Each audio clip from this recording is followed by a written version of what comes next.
Now that the July trading deadline is over, we enter the month of August with several questions rising like the grass out of the earth. Can Terry Francona's club stay in contention for a postseason berth? Who will emerge from a group of young pitchers to earn a rotation spot? Will Jose Ramirez earn his stripes at shortstop? And who will pick it up on offense as the stretch drive begins? The answers start next on Sports Time Ohio.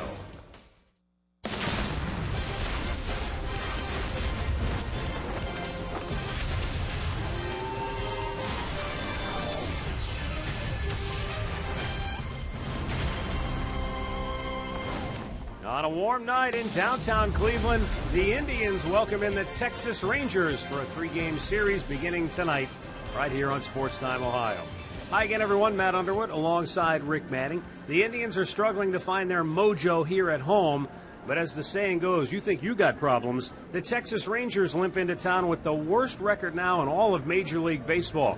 Maybe that's a good thing for Danny Salazar, Rick, as he looks to build off 2 very good starts. He's got a win in each of his 2 starts since getting called back. And I'll tell you, winning both of those starts on the road, one in Kansas City where he went 5, in Minnesota where he went 5 innings. In Kansas City, he went 7 innings. And what Danny has to do is locate his fastball, move it around. To the right-handers, he's really got to try and locate it down and away because they're hitting 300 off him, but he's thrown the ball very well. His last 2 starts since his recall, 2-0. He will be matched up against Jerome Williams, making his second start for the Texas Rangers tonight. Yeah, we've seen Williams in the past pitching out of the bullpen when he was with the Angels, now with the Rangers in the starting pitching rotation. The Indians, well, they've had good success against the Texas Rangers. They've won 8 of their last 9 against their rivals from the Lone Star State. The play-by-play is coming up next.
All is brought to you by McDonald's. I'm loving it. By your local Toyota dealers. Visit buyatoyota.com. Toyota, let's go places. By Panini's. Get overstuffed at Panini's Bar and Grill. And by Jeep. Visit Jeep.com to learn more.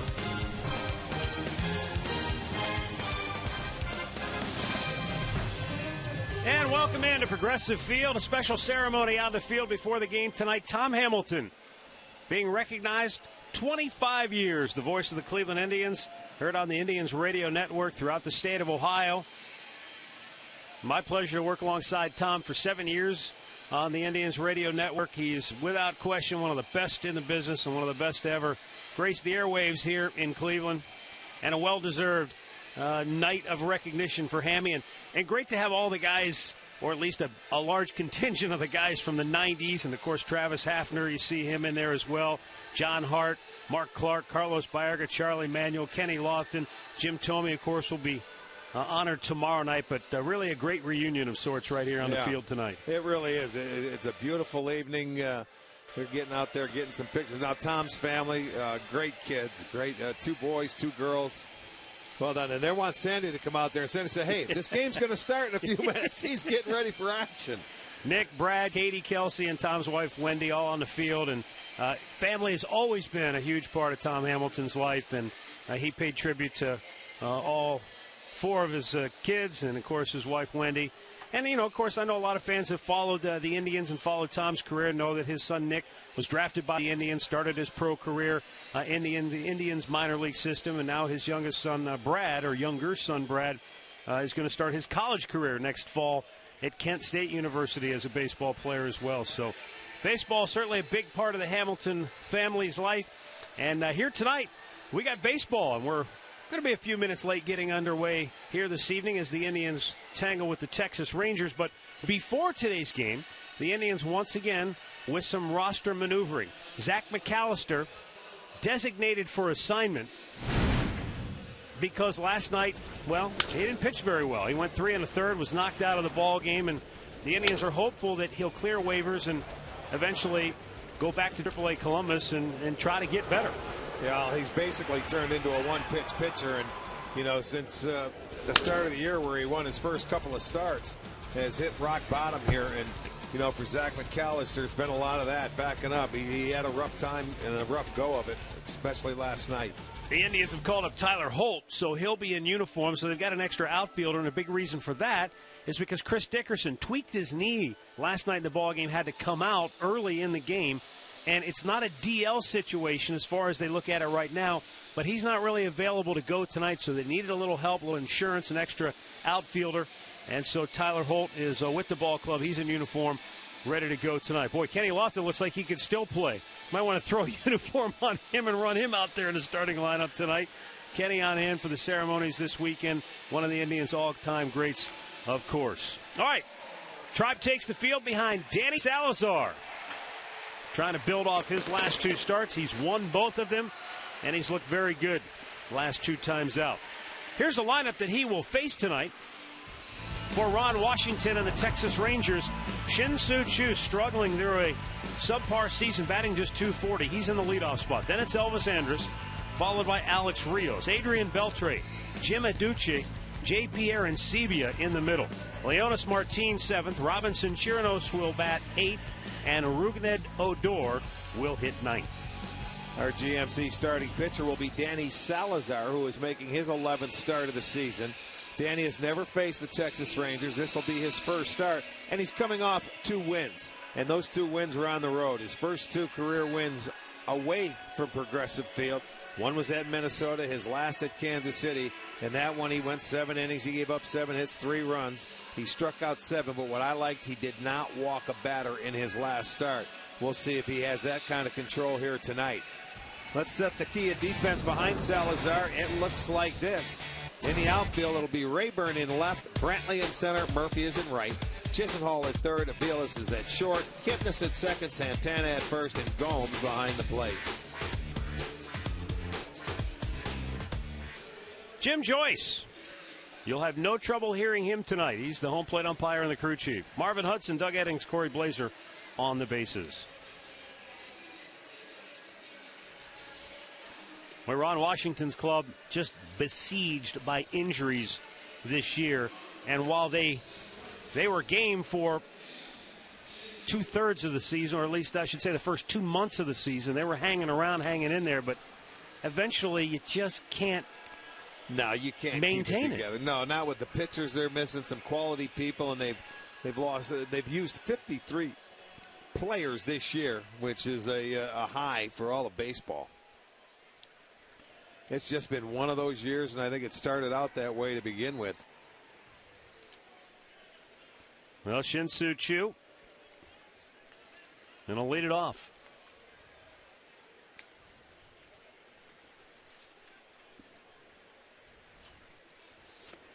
And Salazar's first pitch of the night downstairs. Ball one.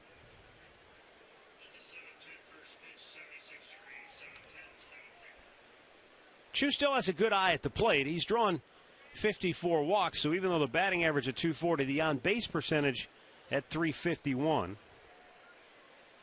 But certainly the money they gave him, the contract, what they invested in him, certainly they were hoping for more production at the top of the lineup. And maybe that had an impact on Choo, the injuries and the attrition throughout the lineup. I don't know. Well, he's turned into a guy that takes a lot of pitches now. He used to have some pretty good pop when he was hitting third in this Indians lineup. And then I would say, what was it, when Manny Acta was here, Choo was struggling. He had been hit by a few pitches on the inside part of the plate, missed some time. He was like afraid of the ball. They moved him into the leadoff spot to get him some more fastballs. Seemed to really help him. And it got him going is what he did. Ryan Rayburn in foul territory is there, and that's out number one.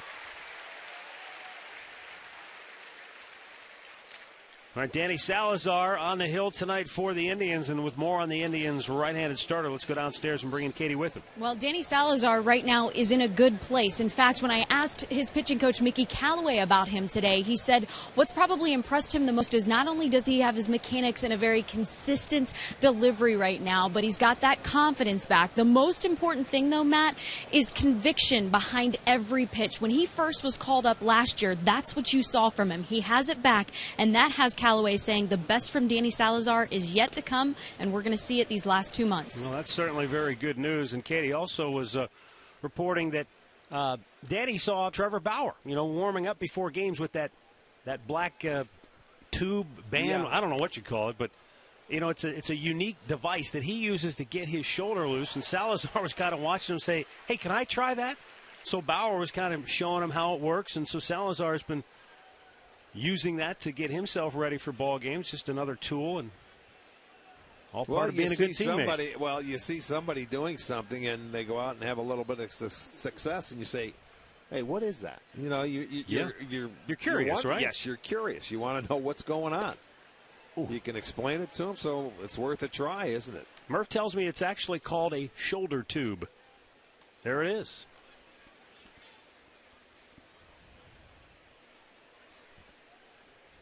Now the 1-2 pitch. Bounce toward second base. Kipnis on the big hop is there. 2 away. Keys to the game brought to you by Wayside Furniture. Break the trend. The Indians have lost 3 straight series openers. And for Danny Salazar, efficiency early gets him deeper into the ballgame. And that's ultimately the name of the game for starters.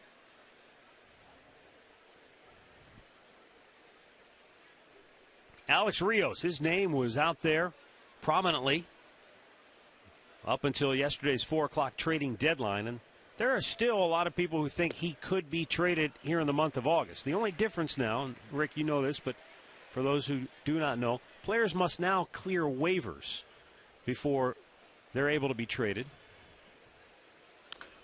Little tapper back to the mound. Many feel Rios, because of the salary he earns, will clear waivers and could still be moved here in the month of August. A 1-2-3 first for Danny Salazar.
Here at Progressive Field, and for the Cleveland Indians under manager Terry Francona, here is the Tribe starting lineup brought to you by Progressive.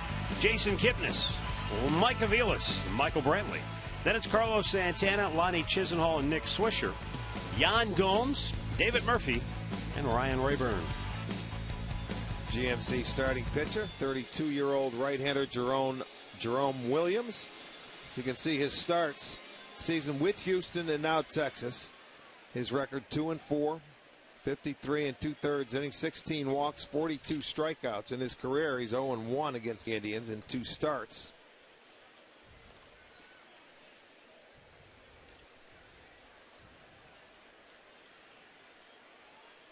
Jason Kipnis lines one up the middle into center field, a base hit. Boy, he's starting to heat up a little bit. He had a good night last night swinging the bat, hit a home run, also doubled the deep center. That's certainly a positive development for this Indians lineup. Check the defense for the Texas Rangers, brought to you by Kia. Aducci is in left field, Martin in center, Chu in right. Beltre at third, Andrus is at short, Odor is at second, Arancibia at first, Chirinos behind the plate. 75 errors. They are just right in front of the Cleveland Indians when it comes to errors. The Indians have made 81 on the season.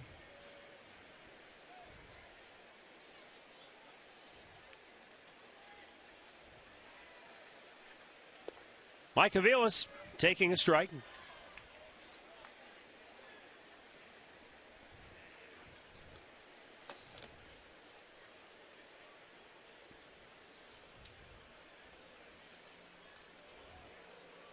Kipnis back with a dive. He has 15 steals on the season.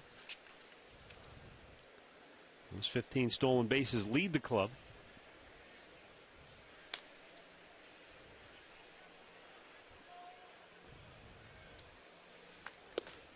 And a strike over the outside corner. Quickly 0-2. Aviles batting .293 here at home this year.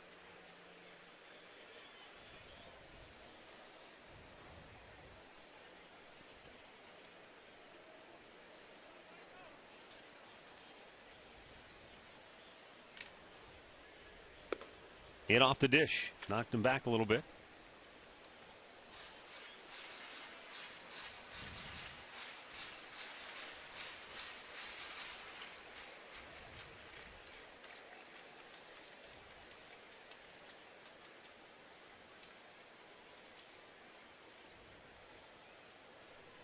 Another throw over, but Kipnis able to get back standing up that time.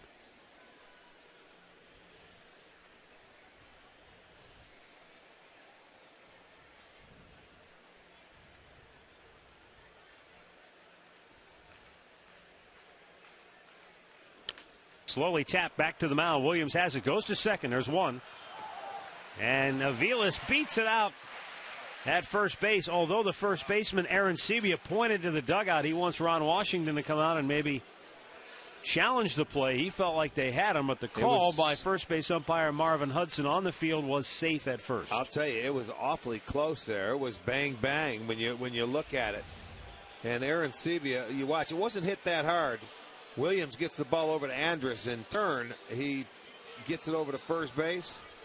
I don't know if there's enough there to overturn it. But I think Ron Washington's going to pass. Yeah, I think that's a smart move. That was really tough to tell. It'll be a fielder's choice. Rick, that's about as close to a tie as you will see. I know. That's why you can't challenge it. It's the first inning. You don't want to take a chance because he was called safe. So for them to overturn it, they'd have to have an awful lot of evidence. So one out. Michael Brantley, the batter, with Aviles at first.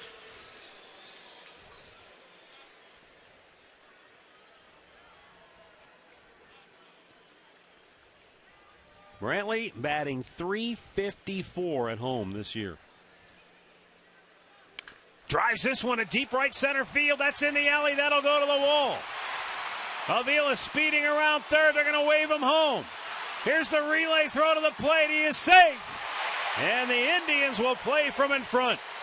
Michael Brantley with his 10th double of the year, or make that his 28th double of the year, and his 67th run batted in. And Aviles had to hammer down all the way from first, able to score. Yeah, you see it in the gap, and the reason why you can score from first base on that one is because you knew it was going to be in the gap, and it was going to go all the way to the wall, so you just air it out. This will be on McDonald's. I'm loving it. Michael Brantley jumped on a 90-mile-an-hour fastball and drilled it into the gap. So here he comes. They don't hesitate. They send him. He slides. He's safe. It's 1-0 Tribe. Chu made a good play on the carom, grabbing it with the bare hand. A good throw to Odor, but Odor couldn't get enough on the throw to have a chance at the plate. Now Carlos Santana with Brantley in scoring position.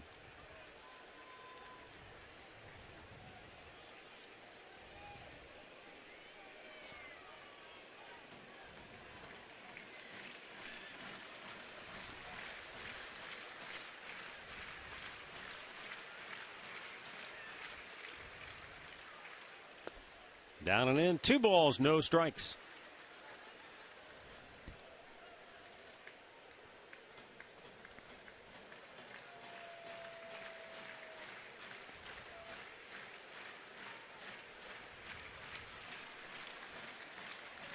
Look at that in the last 9 games. Santana just red hot. 2-0 pitch. Though it has appeared, at least in the last few games, first games against Seattle, looks like he's maybe in a mode where he's trying to get out in front and hit the ball to right field to hit it out of here. Maybe he's swinging and getting a little long. Had a couple pull swings, but the one thing I did like yesterday was in the 8th inning where he went the other way. They were shifting on him. Remember, he almost hit Ramirez with the ball. He took what they were giving him. That was a base hit the other way. That's how you beat the shift. Well, he takes the walk here, and he's done that more than anybody in the American League this year.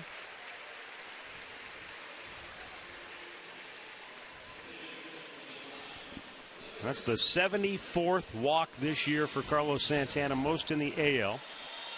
Our stat of the game brought to you by Buick. The Indians have won 8 out of 9. Why? Well, they've outscored them, quite simply. And they've really pitched much better. I mean, this has been the problem for Texas. Their starting pitching rotation has been in ruins. But even when the Indians faced Yu Darvish down in Texas, they had a good approach against him, and they could have won that game. Well, Darvish had a 4-0 lead, and they came back and tied it up. And you're right, he ended up going, I think, just about 5. Not much more, but he ended up getting the win. Lonnie Chisenhall drives one to left field. Aducci makes the catch, and the runners have to hold. Good opposite field drive by Chisenhall. But that is out number 2.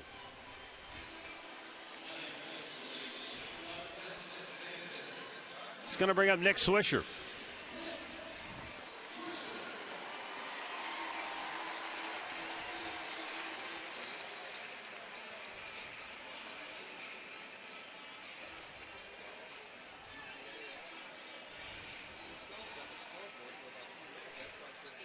So Swisher,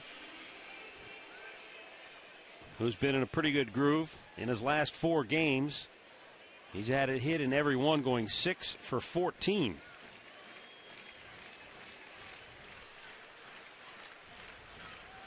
And he's had some extra base pop, a couple of doubles. In the dirt, nicely picked by Chirinos.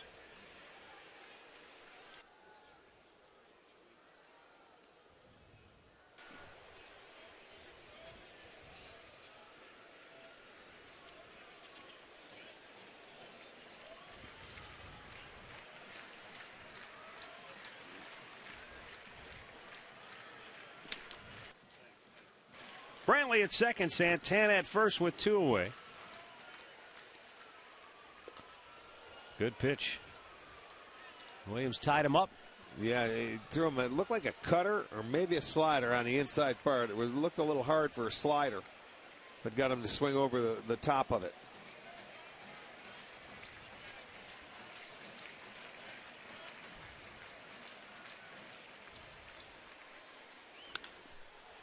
Slicing, that's going to get out of play.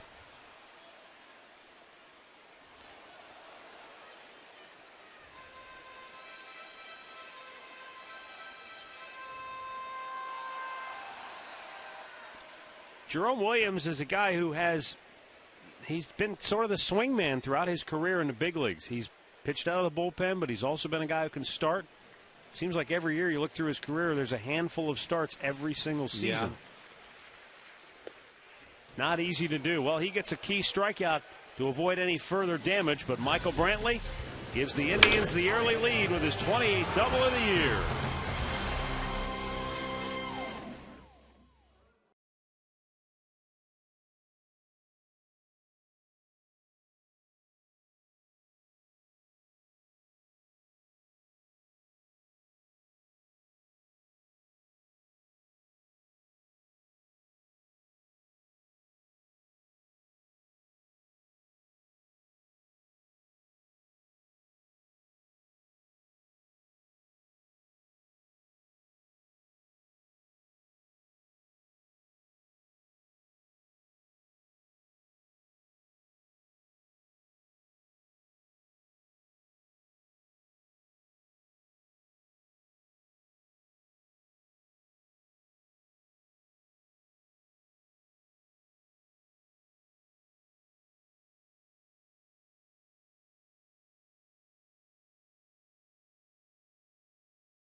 Northern Ohio Honda dealers.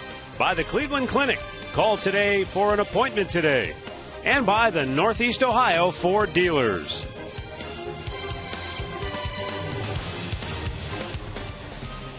The Indians lead it 1-0 as we go to the second inning. Adrian Beltre, Jim Aduce, and J.P. Arancibia due up for Texas.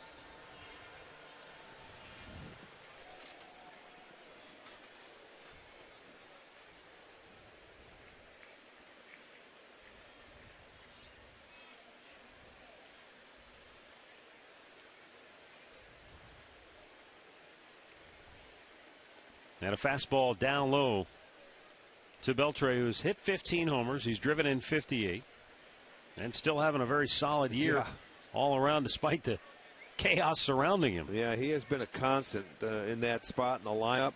22 doubles, but you know, I'm surprised at the 323 average because who's really hitting behind him and when you have an opportunity to pitch around him. You can see number 3 in the league. Solid year, and this guy has been a good player for a long time. I'll tell you, he's borderline Hall of Fame when he gets out of it, when you look at his numbers, because he can play on the defensive side of the ball as well.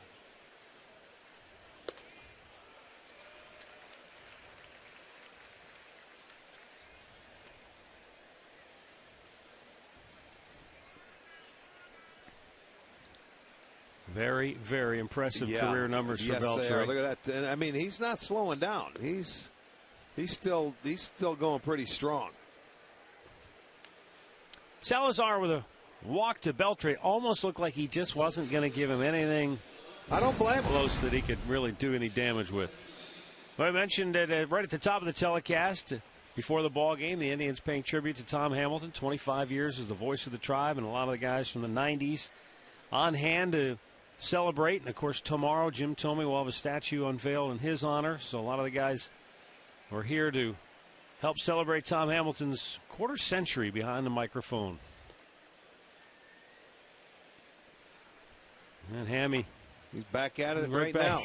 From celebrating to right back on the air. He ran up the stairs. I don't even think he waited for the elevator. That's like Rocky. Yeah. Well, he's got his family members from Wisconsin in town. A lot of his buddies from Wisconsin. are in town. So what a great guy and well deserved. Yeah, we had a lot of fun on the radio side working together 7 years, and of course you've known Hammy. Well, you've been doing this almost as long as he has. We started the same year, in 1990. 1-0 pitch. Salazar fires it by Aduce, 94-mile-an-hour fastball. And I was joking around when we were looking at the lineups today. I said, look, Jim Aduce must be from Niagara Falls. And you said, wait a minute. I played with the Jim Aduce. I did in Milwaukee. And this is his son. That's right. You looked it up and found out that, this is Jim's son. I've got to go introduce myself to him. It all comes full circle, folks. The 1-1. And Jim Aduce was a left-handed hitting outfielder when he played. His dad was. And that's when you were in Milwaukee? Yeah, I was on the tail end of my career, and they were coming up.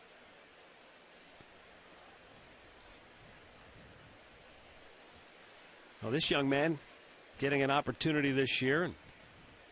Well, there's been a lot of people in the blue uniforms getting opportunities.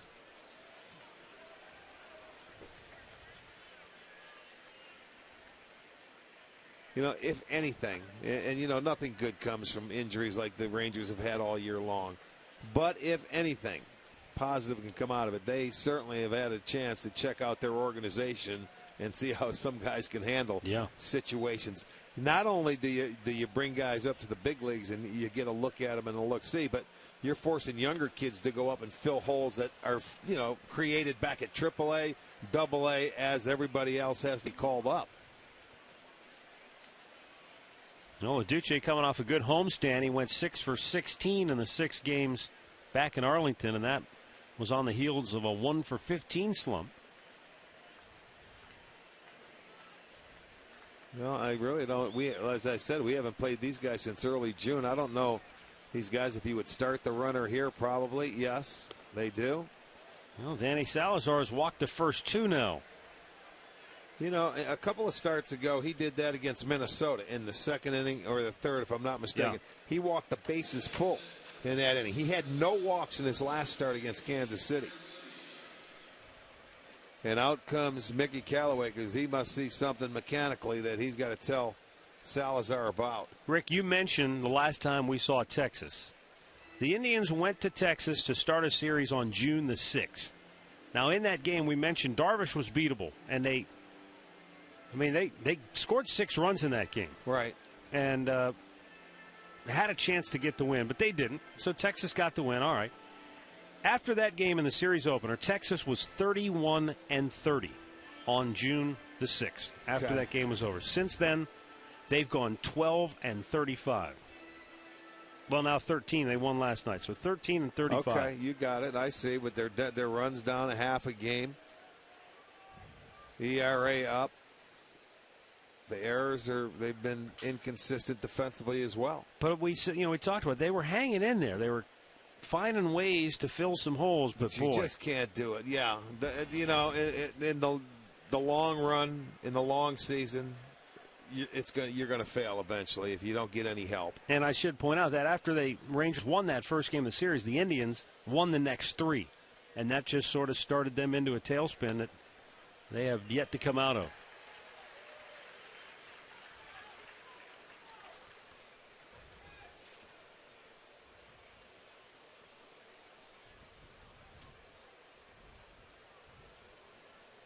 They've had a pair of 8-game losing streaks in their last 47 games. Fouled out of play. And back when we were there, they had that one stopper that we will see on Sunday. For the Texas Rangers in the rotation, that Yu Darvish. Usually when he goes out there and takes them on, those are the games you have to win or gives you an opportunity to. We will see him in the finale on Sunday.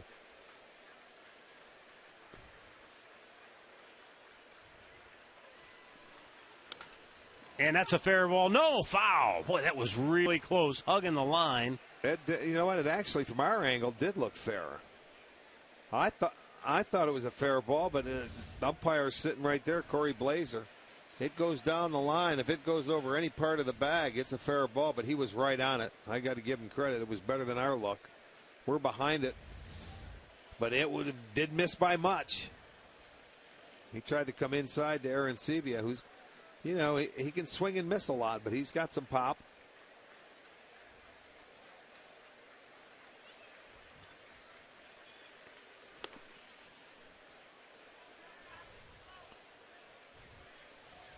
One ball and 2 strikes to count here on Arancibia as Salazar tries to work himself out of a jam, walking the first 2 in the inning. This is where you want to see Salazar get that ball down and away to the right-handers. Right-handers are hitting over 300 off him this year, and he has a tough time getting to the outside corner for him. That was a good breaking ball. You know, we had talked about it before that he pitches from the extreme third base side of the rubber. And when he strides, you can see where he lands out in front of home plate. It's got to be awfully tough to throw across that body to try and get it to the outside part of the plate.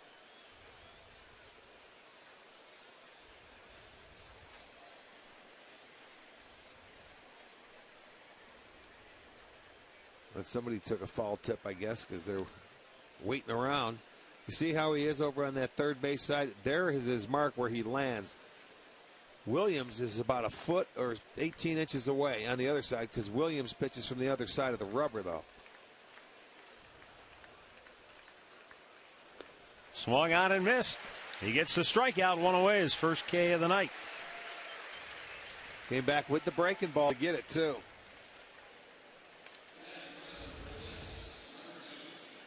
Gomes just sitting for it. That was really a nice pitch because it was started out at the knees. It's almost like a split grip. Changeup. That wasn't even a slider. Changeup going straight down. It's essentially like a split change, really, huh? That's what it looks like. I didn't realize he held his change like that. I know he threw a slider and a changeup, but I didn't realize he split it on the change. That grip certainly showed it.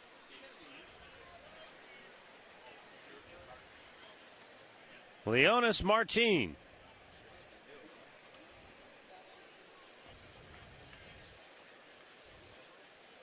Last 7 games, just 3 hits in 24 at-bats.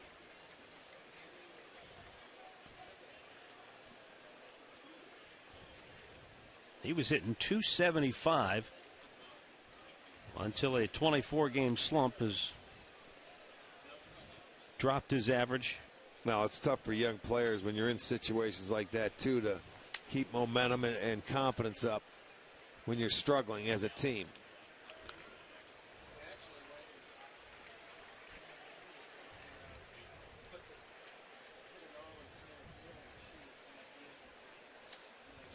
Adrian Beltre, who walked to start the inning in scoring position. Jim Aduce is at first base after he drew a free pass. But Salazar struck out J.P. Arancibia. Now he's got Martin down on the count and a bouncer foul.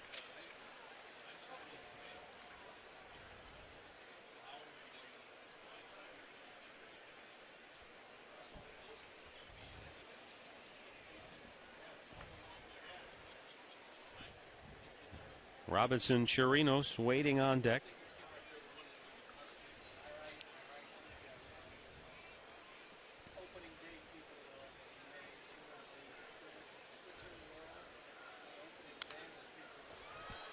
Another foul back.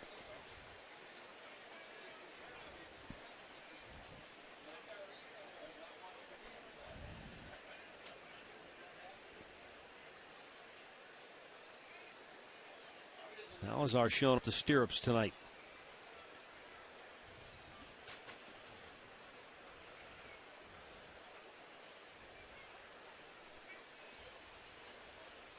There's the 0-2. Well, that was interesting. Gomes wanted that pitch up. He came up out of his crouch, and Salazar wasn't anywhere close to where Gomes wanted it. Yeah, it was down. Look at, he wants it up, but it's a late target, but you're not going to show the hitter, and he throws it in. He maybe wanted it upstairs a little more than where he threw that pitch.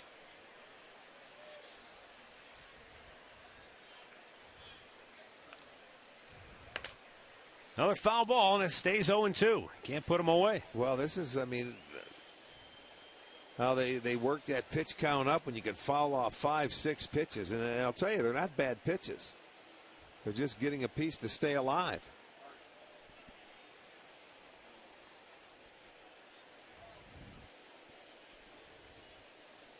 You get to 2 strikes. They've already fouled off 6 2-strike pitches in this inning.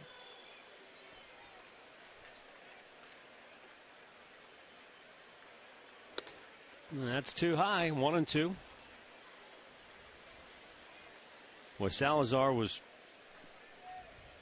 efficient in the first inning. 1, 2, 3 in a hurry. But the back-to-back walks have set the tempo here in the second, and it is becoming a long inning in a hurry. Outside, 2-2.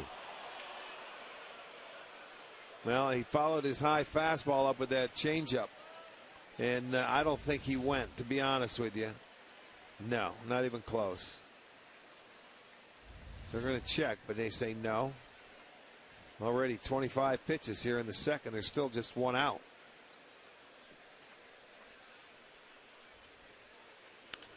Popped him up. That'll stay in play. Lonnie Chisenhall backpedaling, makes the catch in fair ground for out number 2.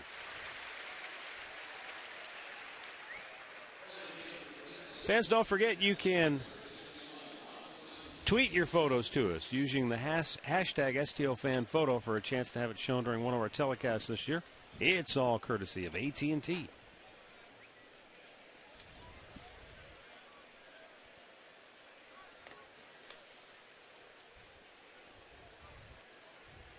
Robinson Chirinos, just 2 hits in his last 19 at-bats, and 4 hits in his last 37 ABs.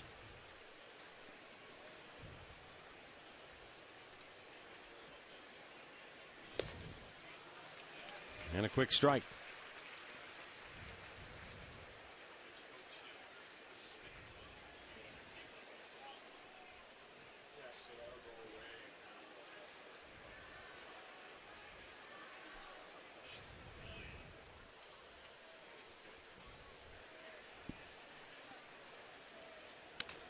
Base hit into right field. Murphy charging hard. They're going to wave the runner around third. Here comes Beltre. Murphy's throw to the plate, and they got him.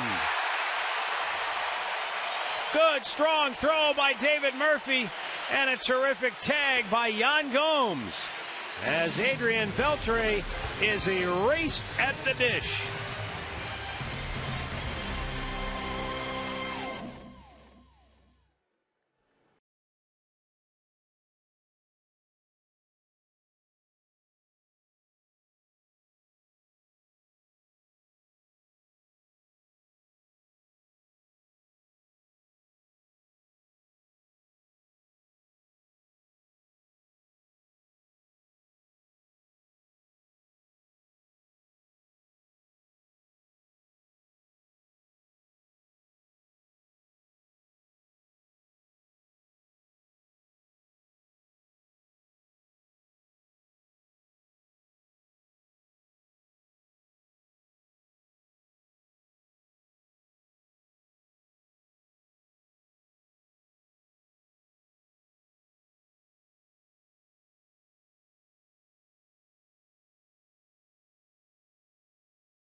With MLB.com at bat on your favorite mobile phone or tablet to get live look-ins, instant replay, audio scores, The free MLB TV game of the day and more. You can download on the App Store or visit Indians.com.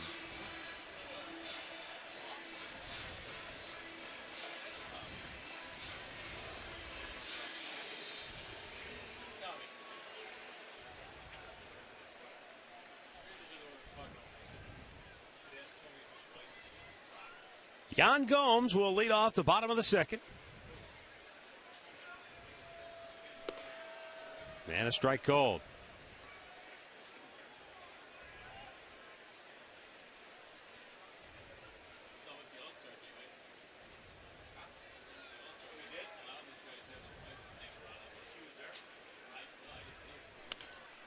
Little bouncer towards second. And Rougned Odor will throw him out one away. Well, Danny Salazar needed some help, but he got out of the second inning after walking the first two batters of the inning. Key strikeout. Little pop up. And then David Murphy to the rescue. Yeah, you had Beltre running, but that was a nice one-hop throw right on the money. And that's what you do when you send them with 2 outs. You know, they've been struggling. Hey, you got to make a perfect throw, and David Murphy did right there to get the out at home plate. It's another outfield assist for the Indians. I believe now they have 25.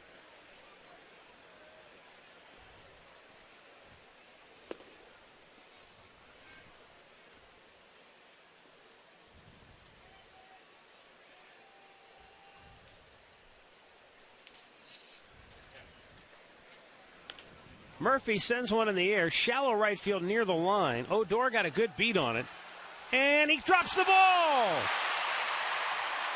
And that really isn't even an accurate description, because it's not so much that he dropped it, but where in the world is Shin-Soo Choo?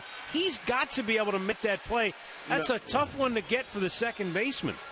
Well, he called him off, but there's no reason. The outfielder has to call off the infielder.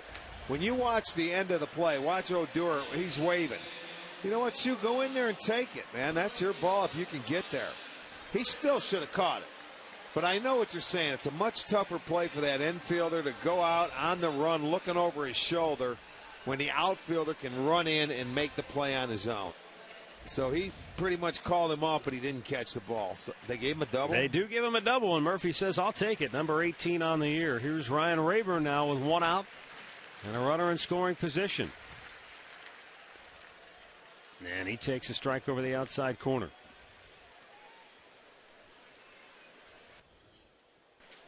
Some raindrops falling here in downtown Cleveland, but we're told it's just a passing shower. Now the 0-1. Bounce to third. Off the chest of Beltre. Murphy's going to try to get to third. But a heads-up play by the shortstop Andrus, and Murphy is erased. Well, he made a big mistake there because Andrus was heads up. And if Beltre doesn't catch it, then I'll tell you what, it's a really tough play. That's an in-between hop, and it goes off his stomach. Murphy just kicked it into gear, but it didn't trickle that way, that far away from him. So that's a mistake right there. They get the out, and you're out of scoring position. Look at that's a heads-up play. Andrus just following the play, keeping your heads up, and even Williams was over there. I think that he sure was. He would have been able to make the flip and get him anyway. So Rayburn at first on the fielder's choice, now 2 down. And Jason Kipnis, who singled his first time up, the batter.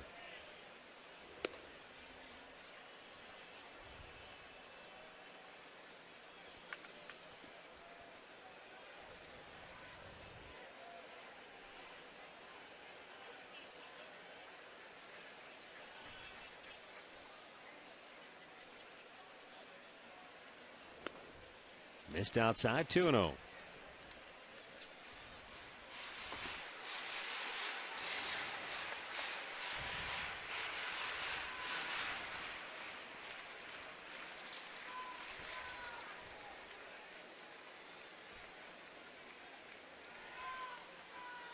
Just lays a fastball in there.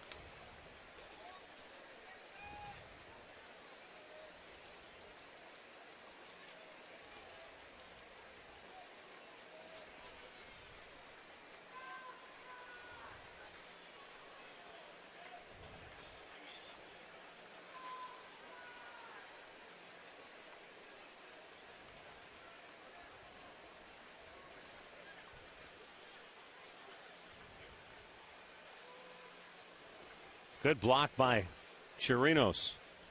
And Rayburn holds steady at first base. Indians with a 1-0 lead. We're in the bottom of the second.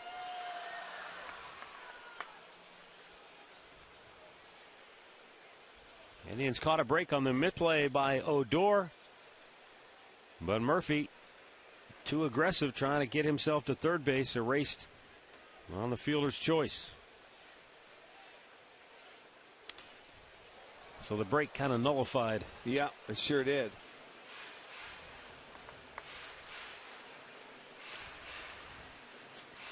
Well, that's a play that's in front of you as a base runner that Murph did, and he probably thought the ball was going to get farther away off his body than what it did. And maybe he thought Andrus would not be as heads up as he was, too, because if Andrus is standing there flat-footed, maybe he gets in safely. Well, and then as we showed the replay, though, Williams was there. So either way, he would have been caught. Kipnis strikes out. The inning is over. 2 complete. It's the Indians 1 and the Rangers 0.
Well, right now on FoxSportsOhio.com, Indians coverage and tweets on the Game Day live page. A look back at the Tribe's month of July and the Browns offensive coordinator on the quarterback competition. It's all on FoxSportsOhio.com.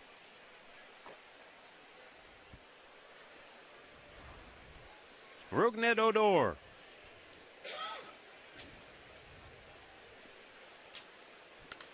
Swings at the first pitch, pops it straight up on the infield. Lonnie Chisenhall says, "I've got it."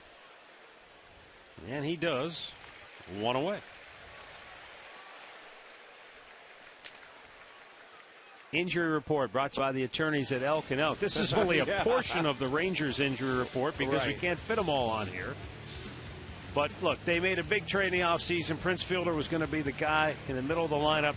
They needed neck surgery and done for the year. So that, I don't know if that was the first one, but that was maybe that started the that was final the dominoes blow. Effect.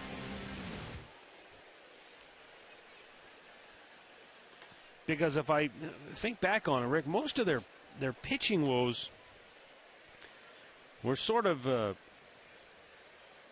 like spring training early in the year. Yeah. There were a lot of them, you're right. 2 quick outs for Danny Salazar here in the third. I mean, Alexei Agondo, he's missed 50 games this year. Tanner Scheppers has missed 43 games this year. He started the first game of the year for him, and he was supposed to be coming out of the bullpen. Derek Holland has missed every game this year. Jurickson Profar, every game. Matt Harrison, he went down in May. He's missed 71 games. Or 68 games, I guess. I mean, even Yu Darvish has missed a few games this year.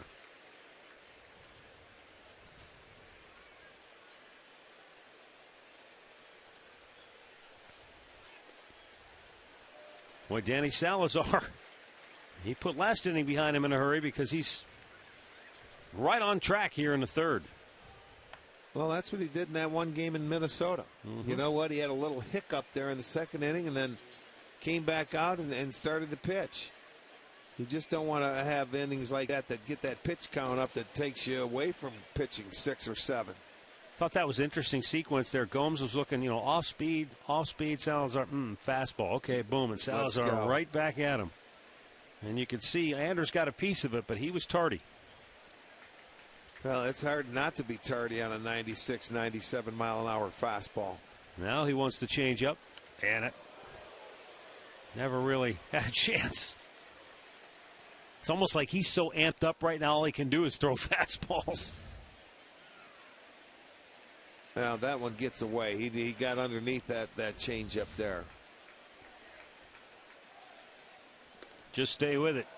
Ooh, another good fastball, but see, Andrus is a guy too that'll shoot you the other way. He had that string of how many games in a row? 44, 3 or 4 that he hit against the Indians.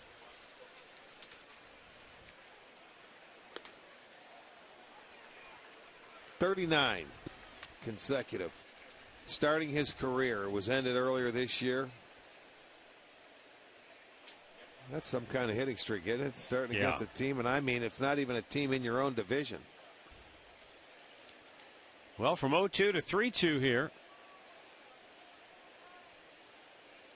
And Danny wants the slider now. But he missed with it. And a 2-out walk. Boy, he was right on track there. And after he went away from his fastball, he just couldn't get it locked in. You see him there motioning with his shoulder. I don't know if maybe mechanically he noticed that he was just a little out of kilter. Everything was up with the off-speed pitches. Alex Rios, old tapper, back to the mound his first time up.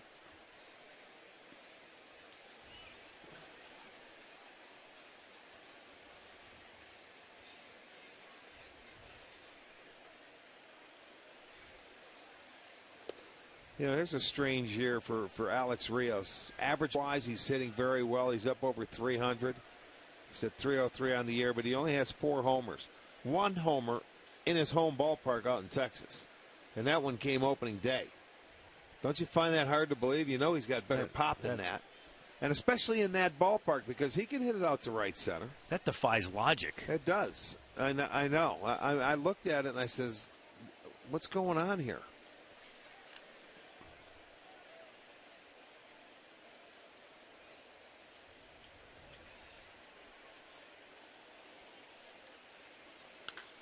That fastball's hitting the air to center field. Michael Brantley gallops under it. And the inning is over. We'll go to the bottom of the third. 1-0 Cleveland.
As you enjoy a cold one, to stay tuned later the game from Miller Time, brought to you by Miller Lite.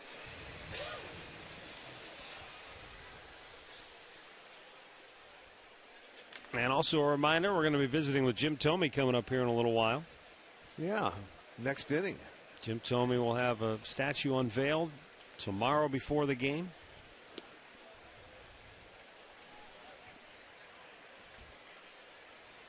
Mike Aviles scored the game's only run in the first inning.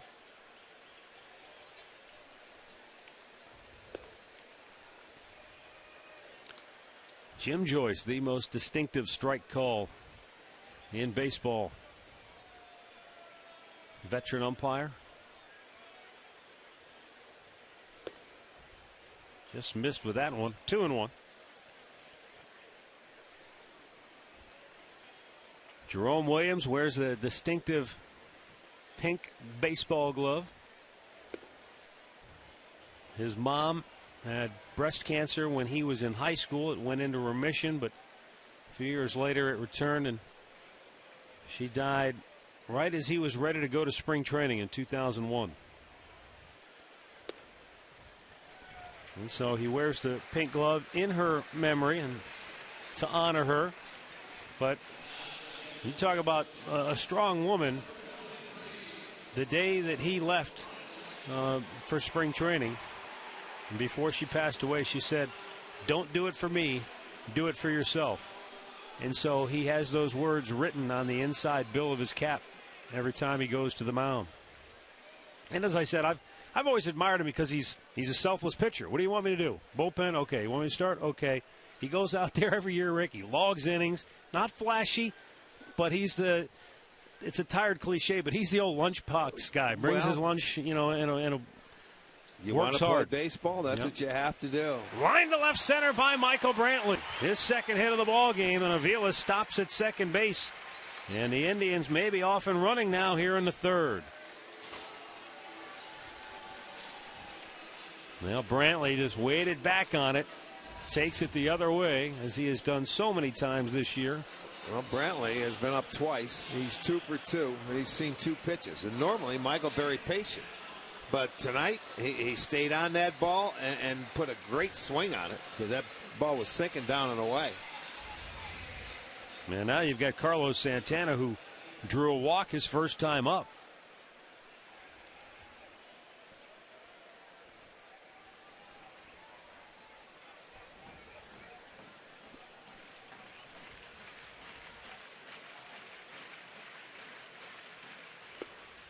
Down and in for ball one.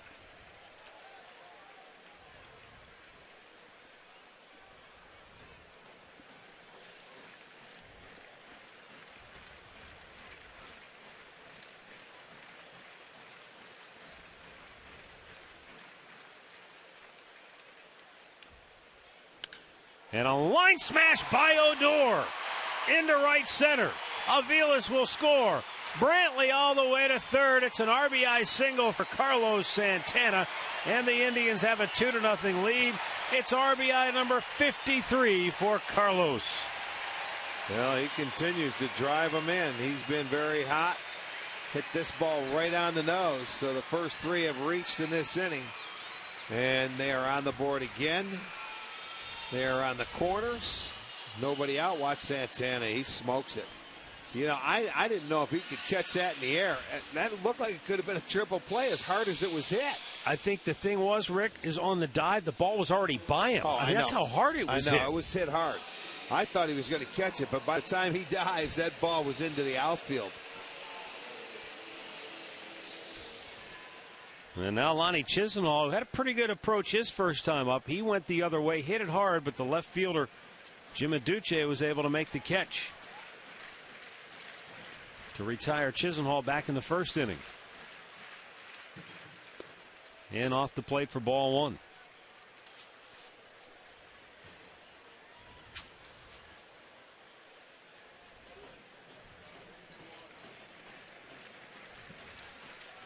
Brantley at third, Santana at first. Infield double play depth.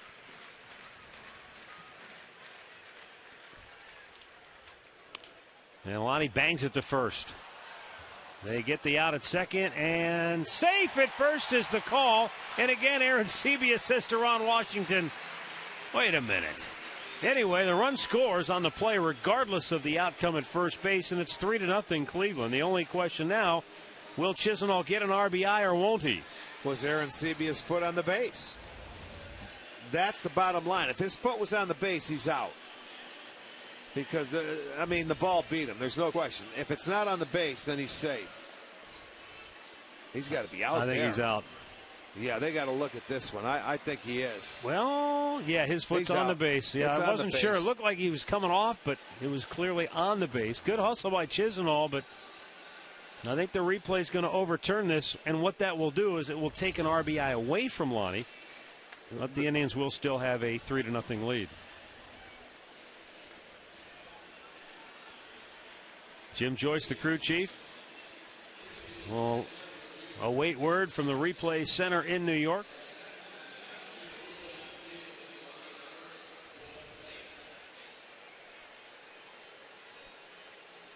And it probably won't take long based on the replay angles that we saw. Jim Joyce looking at checking the guy. Are you legit? Are you the right guy? Are you supposed to be here? Let me check your credential. Name tag. Yeah, let's look at the replay again. You see the foot's in the air, ball's in the glove. Yeah. Yeah, he's out. Yep. From that replay, it looks like it. Then again, they have a number of different replays they can look at to figure it out. So they're not going to rush into it. The Rangers are challenging this call. He was called safe. They had a bang play earlier in the game that Ron Washington came out. He did not challenge it.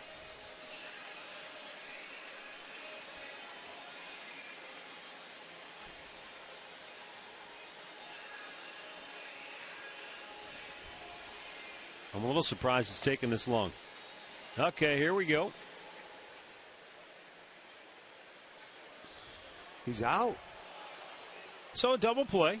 All right, yeah, it's reversed. That's kind of what we figured. And so Ron Washington wins the challenge, which means he retains his challenge. And as we take another look, ball's in the glove, foot's not on the bag yet. So I think they got it right. And what that means is Lonnie loses an RBI because on a double play you can't get the ribby. Had it been the fielder's choice, he would have picked up his 42nd run batted in on the year. 2 down, bases empty. Nick Swisher, the batter, looks at a ball up high.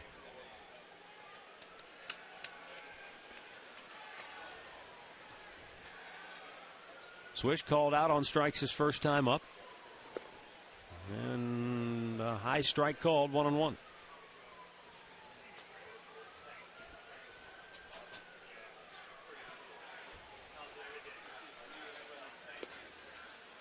A little bit outside, 2 balls and a strike.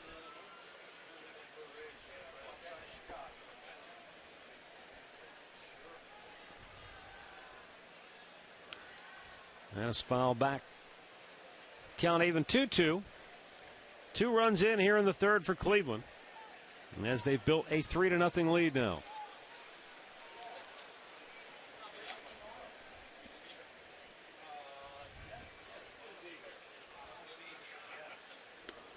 Up high and a full count.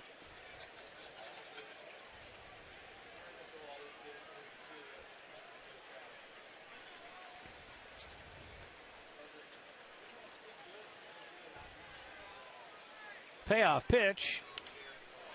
And the ball hit the deep right field, but there is Chu to make the grab, and the inning is over. Indians get 2. They lead it 3-0. Indians all-time home run leader Jim Thome joins us in the booth when we come back.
All right, back here at Progressive Field, the Indians lead the Rangers 3-0 as we go to the fourth inning.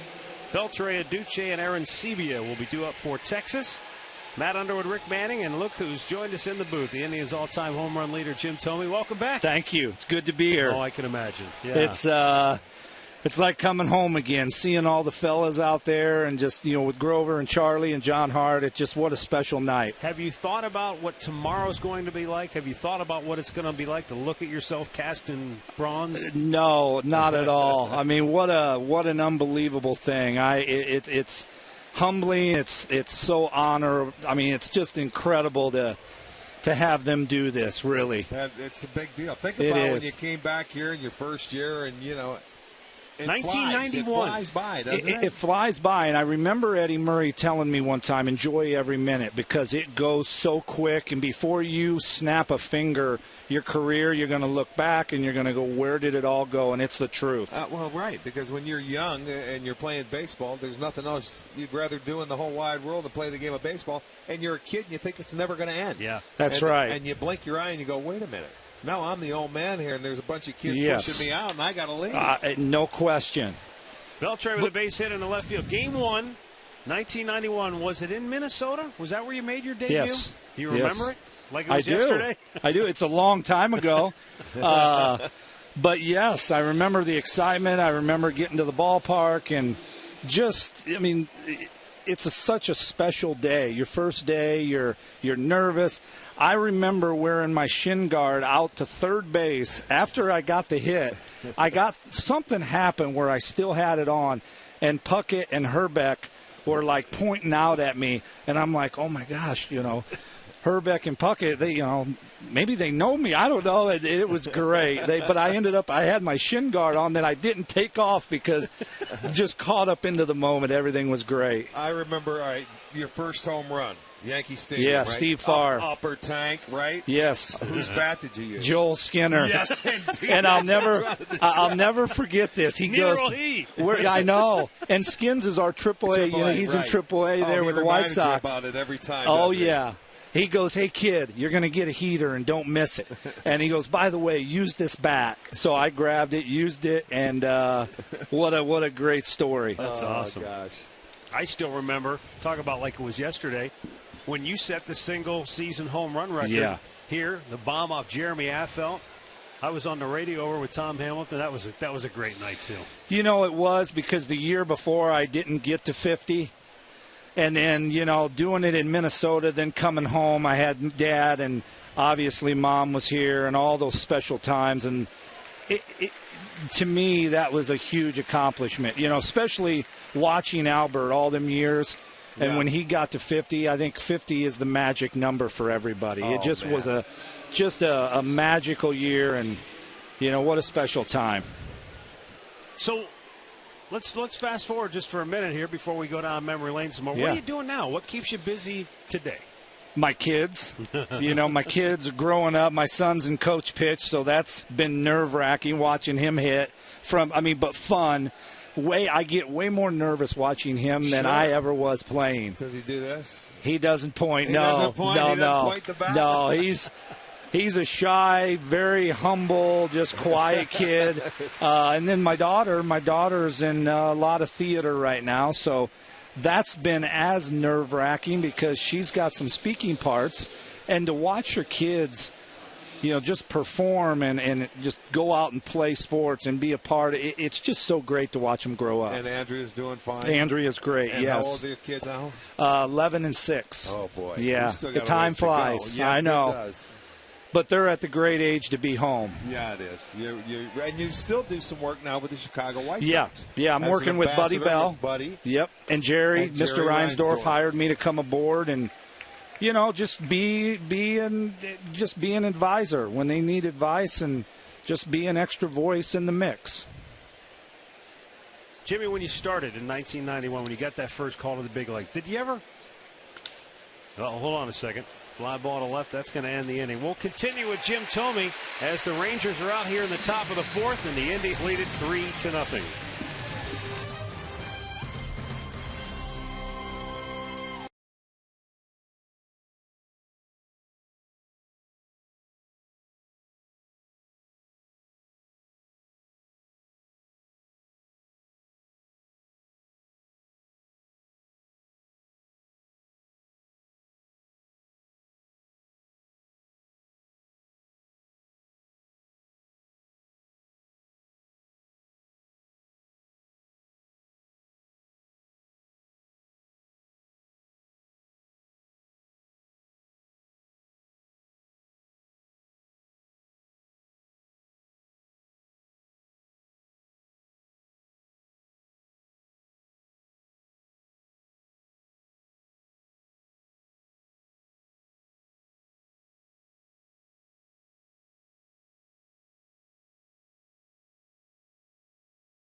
All right, back here at Progressive Field, Indians on top 3-0. Yan Gomes, David Murphy, Ryan Rayburn coming up here in the bottom of the fourth. We're with the Indians' all-time home run king, Jim Thome, who tomorrow before the ballgame, there'll be a big ceremony out in center field. They'll unveil the statue to commemorate his career here in Cleveland. 337 home runs, but I always remember the one thing you told me. You said, Matty, every time I go in the game, I'm thinking I look for a knock and a walk. Yeah. People don't realize you're also the all-time walk leader in Indians history. Why was that part of your philosophy as a hitter? Because as much as I striked out, I needed to also be selective. And when I say, walks were important, trust me, when I dug in the batter's box, I did not think about walking. I thought about being dangerous. I thought about being aggressive. And whoever was on the mound that night, the one thing I always wanted to do when I was hitting is know how hard his fastball was, how many fastballs in an at-bat is he going to throw me, and then what was his secondary pitch to me. And I think by having that concept and the plate coverage I had is, maybe benefited with the walks, but also, being aggressive and hitting the ball out front. Yeah, and how about that lineup you hit in, though? Well, that was the yeah. biggest thing, because I think what happened, a lot of the walks came from, I don't think they knew who to pitch to a lot of times. Well, one guy might be hot, the next guy below you might. So I always call it a revolving door. We never, you are the hitter you are, but ultimately it's the team around you which makes you a good hitter. And we had plenty of guys that we fed off of, and I think we benefited from each other. Well, and you had a guy like Kenny Lofton leading it off. Nobody wanted him on base because he could steal second. Omar, who could handle a bat, could bunt. You could take a pitch. He could, move him over. And then you had Albert in there to drive him in. Eddie in there, a Hall of Famer. I know. I mean, it was a never-ending, cycle. There was guys coming in that could hurt you. You guys came up, and Manny Ramirez hitting where? We were 7th and 8th. Right. And, we hit 7th and 8th. I would hit 7th against righties and vice versa. I mean, and then once Manny became who he was, then obviously he moved into the fourth hole. But we just had so many talented, hitters that hitting literally in our clubhouse was contagious. This was the home run which gave you the outright team lead in franchise history in home runs at Comerica Park. That was when the fences. That's before they moved the fences in. That folks. was way. Yes. That's way out of there. Well, you got to be strong to go the other way. And I think I heard, I've had tapes in the past, and I think I've always heard you say, when I always would go well, when I would struggle is when I'd start rolling over balls. But when I would hit line drives and a home run to left field, I knew things were going to get back on track. Because you could hit, when you stayed middle of the field, because you were so strong, you could hit it out of any part of the ballpark. Yeah. Didn't matter. Center field, it doesn't matter. Charlie Manuel told me once, he said, when I had Jimmy in Charlotte, he said, I think he went 2 months and never hit a ball to right field. You just stayed on everything and drove it to the opposite field. Was there a point, Jim, as a hitter, where you said, okay, I can hit the ball the other way, I can hit for average, now let me get out in front and turn on it? So this is what happened. I'm in AAA, doing very well. And everybody in the world is like, why aren't the Indians calling you up? Why aren't you in the big leagues? And I kept asking Charlie, is there something I need to do to progress to the next level? And he's like, we got to get you to a point where you can start pulling the ball, because if you go to the big leagues, they're going to find your weakness and they're going to stay there. So what we tried was getting on the plate, opening up a little bit, which still, by getting on the plate, I got plate coverage. Right. But and now all of a sudden things completely changed. My hips freed up. Being on the plate, they started pitching me in, which was my strength. But yet the other part of it was I seen less balls to left center because of opening up, but I think it helped my power progress the way it did, which Charlie would be the guy to really break that down, because that was our plan, and I had enough trust in him to believe in him to do it. Well, I don't think I've ever seen a guy that was committed to hitting any more than he was with that team. Oh, no question. He was the first one there. How much time did you guys spend in those batting cages day in and day out? I remember many days him saying, let's go work. Yeah, let's go to work. Let's go to work, whether it was good and bad. If you found it, you wanted to keep it. If you didn't have it, you wanted to find it. Yeah, you'd start in there, and then you'd still come out here and hit early. Yeah. And then you'd punish the pitchers during the game. Yes. You'd go back in and want to do some more. Hey, if he saw that breaking guys were getting me out with breaking balls, I'd get to the ballpark. He'd say, let's go out. I'm going to throw you breaking balls. Yeah. And then that's one thing I think he did so well. We mastered our craft, but we did it through work. We found the swing, and once we got the swing, you didn't really need to watch video. Once you got it, the confidence kept it, if that makes sense. Well, yeah. it does. Yeah. Because it was a very confident team and a loosey-goosey, Sure. They had their fun, man. Everybody. We sure lot did. Of different personalities. We sure did. We definitely enjoyed playing. We were brothers. And, boy, did we feed off of each other. Yeah, that goes hand in hand, doesn't it? When you win games, you get confidence, and, boy, anything goes. You do. I'm sure, like the fans who were here through all those great times in the mid-'90s, you have so many great memories. I still see you settling under the ball just in the foul territory and catching the out that clinched the division September that 8th. sent the Indians onto the postseason for the first time. And the crowd and these fans went into a frenzy from that point on. They hadn't seen it since 1954 when they finally clinched. That was the last time. So something very, very special. It sure is. So what do you think about this ballpark now? It's held its a year as well, hasn't it? You know what? I was telling Mark last night, sitting here and watching it from this view, because I was always down there. It's just a gorgeous. It's not really aged all these years. What has it been, 20 years now? It's 20 years. Yeah. This is actually its 21st, but it's 94. I mean, and you have to commend all the people that work hard around the ballpark to keep it up. Yeah. They've done a wonderful job. They really have. And we're still sitting in the same spot. That's right. Just different names, different faces. And when you see, people from the past, it's like nothing changes, to be honest. Yeah. You go right back to where you were. That's the great thing of this weekend, seeing everybody. Yeah, it's got to be a very special weekend. You have all your family and everybody's in, and you got to take advantage of it. Huh? You do. It's going to be a very special weekend. Yes, I think they're as excited as me, so we'll let them enjoy it as well. Absolutely. Well, your mom and dad were fixtures here at the ballpark for so many years. Rayburn, a base hit in the left field, and the Indians have 2 on with 1 out. I mean, they were here watching you play so many years, sitting down right with the crowd. And you always had a great connection, I thought, with the fans in this ballpark and in this city. But how about this home? I know you had to remember this one. That goes 511 feet, folks. I do. What a great. That was actually the second game of a doubleheader. And it was humid. I remember the weather was humid that day. And I think in the first game the ball was carrying well. And Don Wingert kept throwing me sinkers out over the plate. And I kept fouling a couple off. And I'm like, man, if he stays there, I'm going to get the head out. I'm going to get it there. And sure enough, it got there. It went pretty far. I didn't know they made the tailor-made drivers back then to hit it 511 feet. Hey, I mean, watch. Let's one more look at it. Go get it. Yeah. Look at the center fielder. He's going to sit and watch and see how far it goes. It hit the side of the bleachers and then caromed out over the... Oh, man. Well, special times. Yeah, it may still be out on that Eagle Avenue. I'm telling you.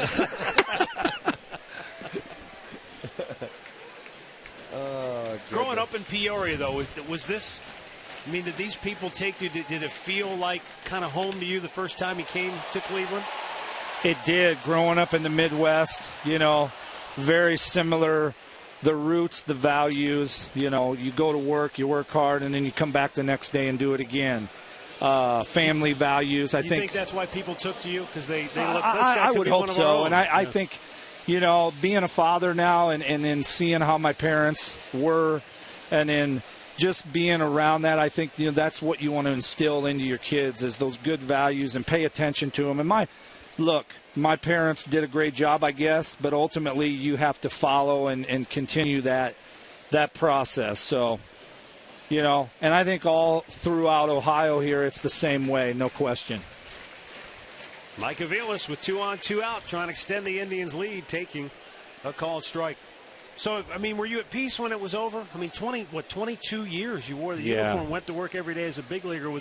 Did you have your fill? I felt like, you know what, I was so blessed. I got to go to 2 World Series. Unfortunately, never accomplished the big one. Yeah. But, geez, I mean, you know, look, I have no complaints, no regrets. I was able to play a long time, had some back history over my career that I was able to manage, especially as I aged. I got into a good program with keeping my back healthy. And it's just, no regrets at all. Geez, I feel blessed to the fullest that I was able to do it as long as I did. 0-2 and was on some great teams. Boy. Yeah. Well, think about all the great players you played with throughout. Oh, we couldn't have Tomey on for an inning and not score a run. Murphy comes home on the 2-out RBI single by Mike Aviles, and it's a 4-0 Indians lead. Boy, nice piece of hitting by Mike Aviles. Didn't hit it hard, but he found the hole. He put the bat on it, yes. Yeah, you got 2 outs, and that was a pretty good pitch. He just left it upstairs, and Mike stayed on it.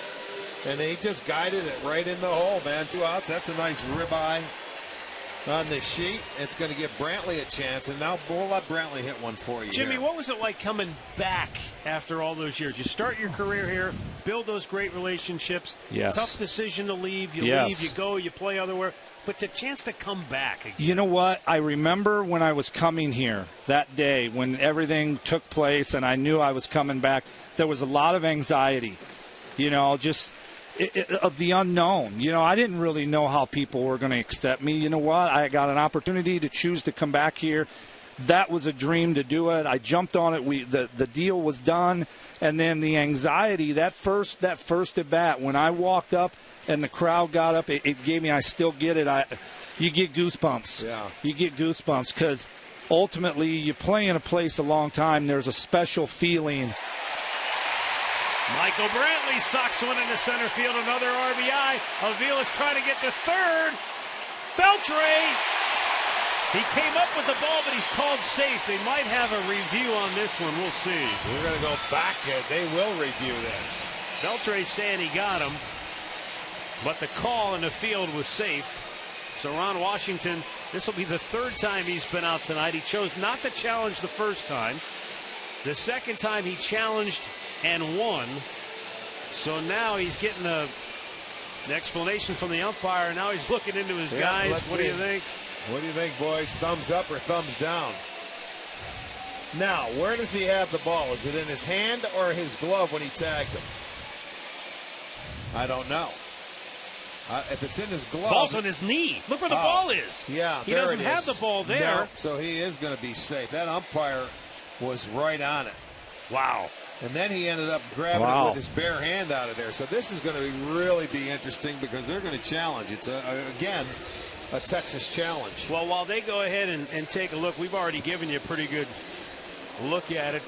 Kind of finish up. You come back, the anxiety, that first at bat. Yeah. And I walk up and the crowd was just incredible. I mean, what a night, what a special night. And then throughout that, whatever it was, 30 games or 25 games, to know that, personally for me to be able to come back and be a part of this again was very, very, very cool. The only question on this replay now is, when Beltre did grab the ball with his bare hand, was he still able to get the tag on him before Aviles got to the base? Well, I guarantee between Aviles and Beltre, they're having a heck of a conversation at third base. Where does he? He's got it in his hand, but does he tag him? I don't think he does. Well, you can't see it from here. That's not an angle you can see it from. Of all the replays that they've challenged this year, are the majority of them, is the percentage higher that they've gotten them overturned? Yes. I would think that it was the last time I heard it was about 47% where they would overturn it. So, yes. I don't know. These guys in the truck may know. We'll find out if they give us an answer. 47% the last time Jim, we the checked. one thing that Rick and I we're on the same page on this. We've definitely gotten a better appreciation, a greater appreciation for how good the umpires are. Because most of the time, they're right. They're right. And And I don't know how, because some of these callers are like, how in the world do you see that? We get slow motion replays. We get to look at it twice. We get to critique it. Those guys get one look at it. It's bam, bam, yes. And they have to be. The only time they will get some wrong is when they're not in the proper position and in the right spot. But I'll tell you what, more times than not, they get themselves into really good positions. They do. And make good calls. So, yeah, I mean, I think it's helped them as well, this replay. I think it has. I think they were a little skittish the first few weeks of the season, the first month of it. After that, I think they've settled in, and now they've come to appreciate it. It's not like they're wrong or anything, because you're human. Right. You can make mistakes. There's nothing wrong with that. I think the one thing you're seeing, too, is less arguments. Yeah, definitely. Yeah. There are no arguments. There's you go hardly any. Hugging the guy and give him a kiss so he gives you the call. Yeah, you don't see. That's old school now. You don't see the Lou Piniella. No, right. You know. No meltdowns. Yes. Remember when he threw it? Yes. All the way in over the dugout. Ken Griffey had his hat over his face, just laughing. I think I was on the disabled list. Richie Sexton was playing first, and Richie had his glove over his mouth and was laughing too. It was about as good as you can get. All right, Jim Joyce is ready for the call, and here's the decision. He is going to be out. He must have felt that they tagged him. All right, so the run does counts, score. Yes. But the inning is over. Jimmy, thanks so much for Guys, stopping thank you by. so much. Good to see you. Enjoy tomorrow. Thank you very much. Congratulations, buddy. Thanks, Arch. Good to see you. So the inning comes to an end. The Indians have a 5-0 lead, and tomorrow night, Jim Thome's statue will be officially unveiled.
The all-new Sunnyside Chevrolet in Elyria. Sunny will save you money.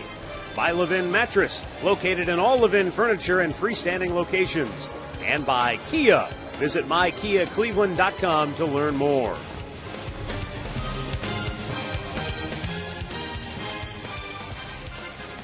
All right, so the Indians have a 5-0 lead. The inning ended on a disputed play at third base, and it was really interesting that they overturned it. I wasn't, based on the replays we had. Now, maybe there was another angle from the other television crew doing the game for Texas tonight that had a more definitive look. I couldn't tell, to be honest with you, if it was conclusive that Beltre, with the bare hand, grabbed the ball and tagged Aviles. It was really kind of hard to see from the replay angle that we had. But the Indians still got the run home, and they have a 5-0 lead. Now, here's the key, Rick. Ron Washington is out of challenges. Even though he was right both times, he's done. Okay. But most teams have taken the approach that you can't save him. If it's a disputed play and you think you're right, you have to challenge it. That's the way most teams, I think, have approached it this year. That got him out of an inning. You know, even though they did score, at least you end it and you don't give up any more.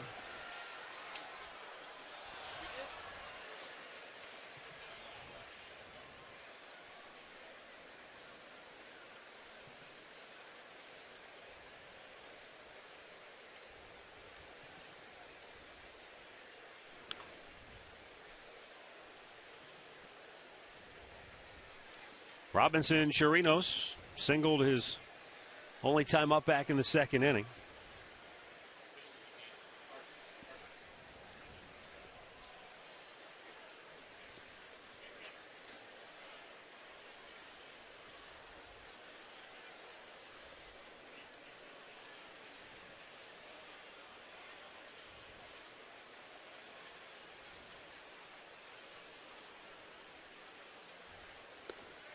And it's inside, a ball and 2 strikes. I'll tell you one thing, Rick. I know that as a rule, people don't really change necessarily. But Jim told me is as down to earth and as genuine today as he was the first time I met him. Oh, yeah, he has. Jimmy's Jimmy. That is a fair ball. Yeah. Into the corner. Chirinos on his way to second. Murphy can't come up with it cleanly. Chirinos is going for third, and he's going to be in there safely. That's going to be a double and an error. I don't know what happened to Murphy. It looked like he had it and then either dropped it or the ball took a crazy carom on him. But I'm pretty sure that'll be a double and an error. Well, I lost sight of him. I mean, the ball was fair, and it looked like he got to it in time for it to be the double. But as he gets down into the corner, let's see what happens. Oh, he went to barehanded, and then it slips away. So it is going to be a double and an error. So the leadoff double, give him third on the error. Chirinos 2 for 2 on the night. And Rougned Odor takes a strike.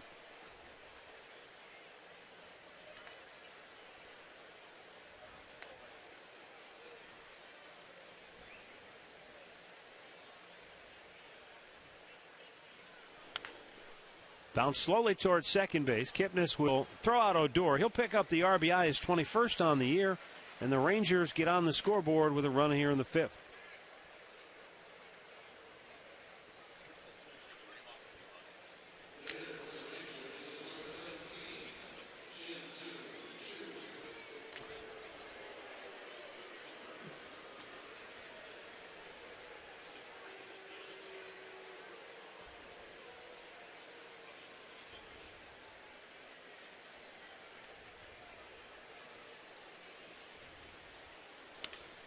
Line to first, caught by Santana, 2 down.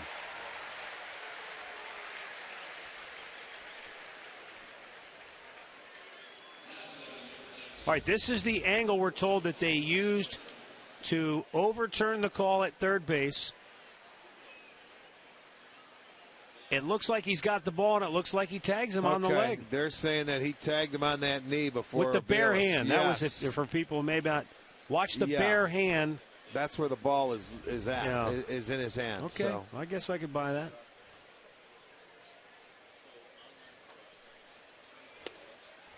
I like it now. Now Salazar throwing a ball like he can. He's getting it. He's pounding the strike zone, and he's letting these guys, let's go. You want to be aggressive. I don't know if the 5 runs helps. There's no need to mess around, man. Get it and let's go.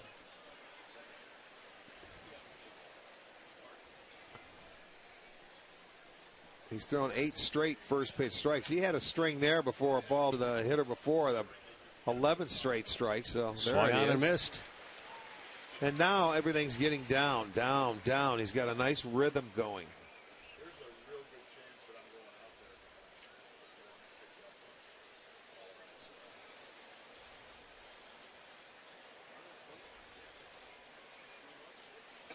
out there. Now the 1-2 pitch to right field, but it's going to slice out of play.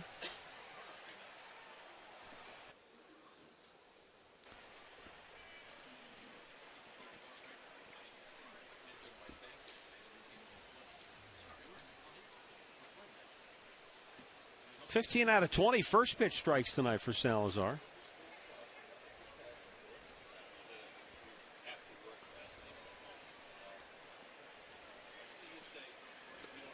Oh, awfully close, but a bit inside. And it's 2-2. Let's take a look at this pitch on our Nissan pitch tracker. It is inside, in off the plate. But with 97, that guy doesn't have time to try and take a swing. It's coming so hard. Line to second, and it's caught by Kipnis. An unearned run for the Rangers here in the fifth. 5-1 Cleveland.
Continue tomorrow night, and that's exactly when Jim Thome's statue is going to be revealed in center field. Fans will get a replica statue courtesy of Key Bank. And let's see, it starts at 5 o'clock. Gates open at 4:30. So that unveiling will go from 5 to, I think, 5:30, 5:45 after the game. They're going to show it on the scoreboard before the fireworks, and it's going to be on Sports Time Ohio. From 6 to 7, an hour-long pregame show tomorrow. So we'll have everything. You won't miss a beat.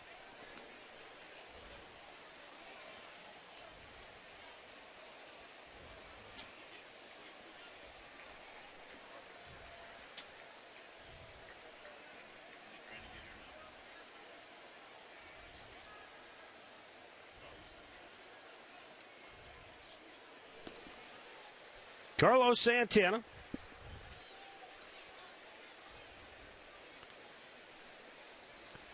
How about him and JP Arancibia? Yeah, Arancibia has been hot as well. And I'll tell you, that's what you need, number 4. I love to see it when he's driving in runs like tonight.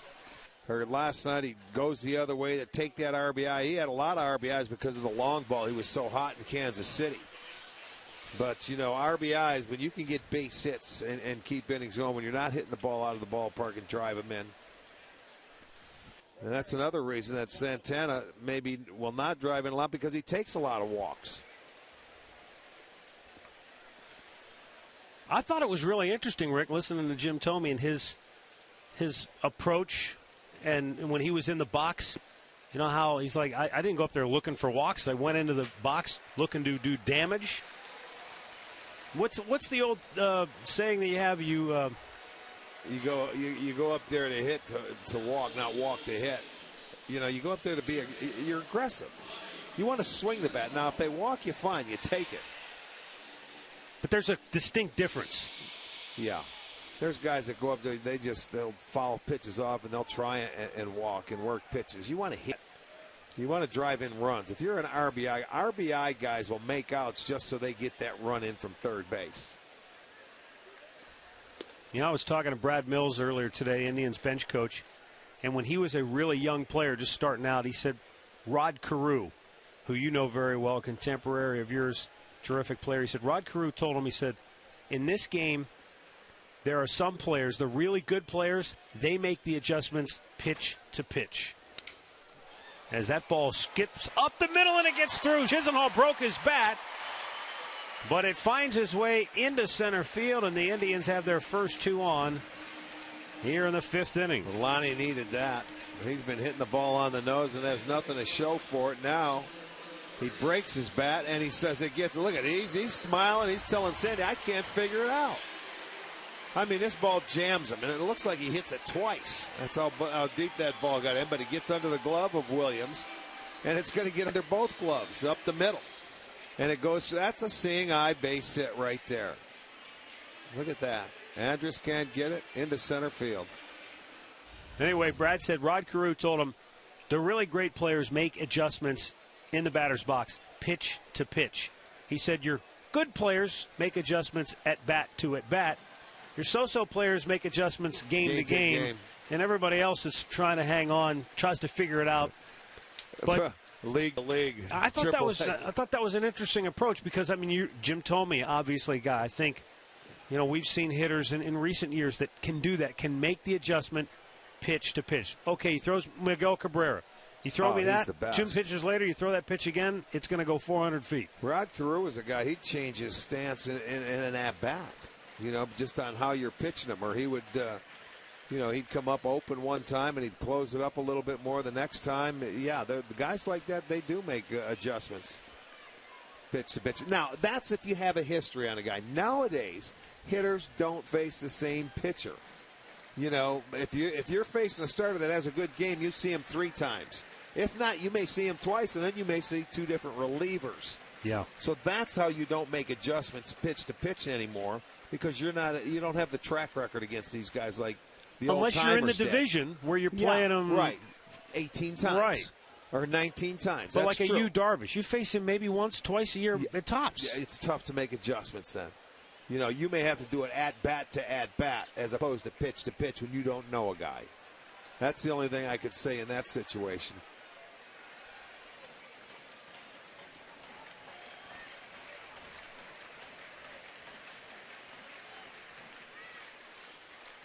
The 1-2. But I liked what Jimmy said. I wanted to know, when I went to the box, I wanted to know 3 things. How hard was his fastball? What was his secondary pitch that he was going to go to? And how many fastballs would I see in an at-bat? He'd see a lot of fastballs because a lot of teams tried to pitch him in and elevate it upstairs inside. Plus, early in his career on those great teams, as he said, he was in 7th and 8th. Well, and nowadays, too, there's a base knock. Nick Swisher drives it into right field. Santana stops at third, and the Indians have the bases loaded with nobody out here in the 5th inning. Well, and they're ready to poke a hole in this one. And they got a chance to just blow them right out of the water here. Swisher gets the ball right down Broadway, and he pulls it into right field. And he got it, hit it too hard because Santana couldn't come around to score. They had to hold him up with the arm of Shin-Soo Choo. And out comes Maddox to talk to Williams. And they've got to have that bullpen ready. Yeah, I think he was on the phone before he went out. But the Indians closing in on Jerome Williams, making just his 2nd start of the year. He had been exclusively a reliever this season. But Yan Gomes is going to be the hitter with the bases juiced and nobody out. Phil Klein, a right-hander, getting up.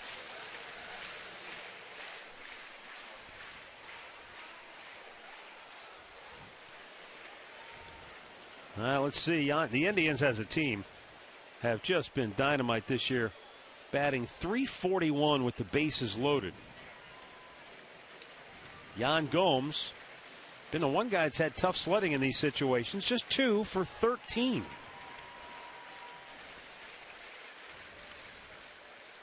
Broke his bat, and it's fouled up the third base side. I mean, it destroyed it. Yeah, that may be one reason why he's 2 for 13. He gets aggressive. When you get runners in scoring position. But I'll tell you what, that's deep into the kitchen here. Isn't that something, though, Rick? Wow, look at the bat coming awfully close to that camera. With all the success as a team, and the Indians have the best team batting average in baseball with the bases loaded. That's better than anybody as a team. But Yan Gomes has the most at-bats with the bases loaded. No kidding. Of anybody on the end. He's 13 ABs. So he's had the most chances, but just 2 hits. Does have 5 RBIs. Down on the count 0-1. Yeah, doesn't want to give him a lot of swinging room. And after he shattered that first bat, he could look in there again and take it.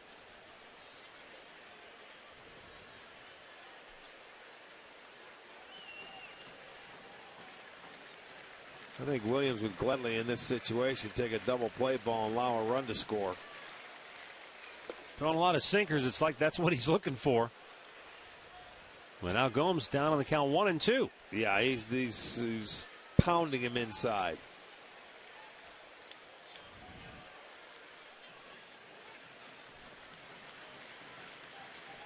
You see the runners, Santana, Chisenhall, and Swisher.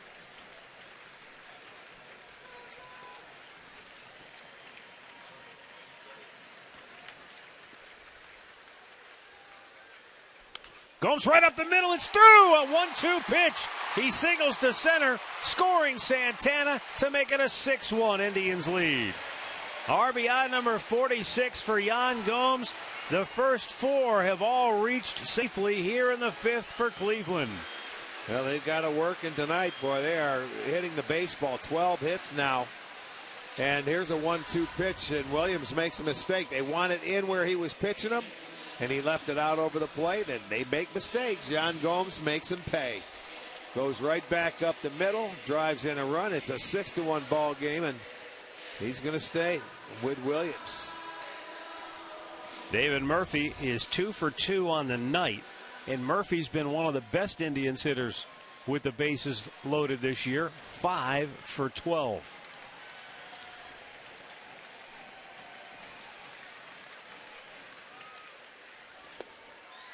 And a strike called.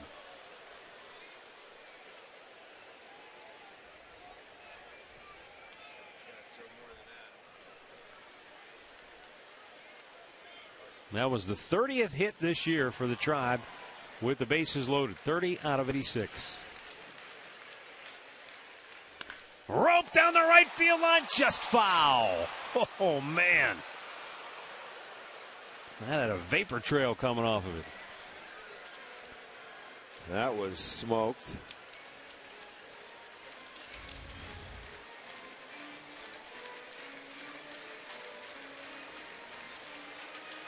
And just foul down the line. So Murphy now down on the count 0-2. Murphy this year 8 for 17 against his former team. He has been on fire. Pulls that one over toward the Texas dugout, rattling it off the cage in front of his former teammates. Indians 5 for 10 with runners in scoring position tonight. 4 for their last 4. Nobody out here in the 5th. Tribe up 6-1, looking to really blow it open.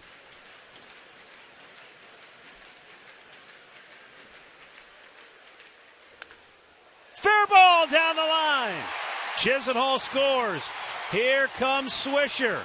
Gomes stops at third. It's a 2-run double for David Murphy, and the Tribe in command at 8-1. Murphy 3 for 3 on the night. His second double, and RBIs number 49 and 50.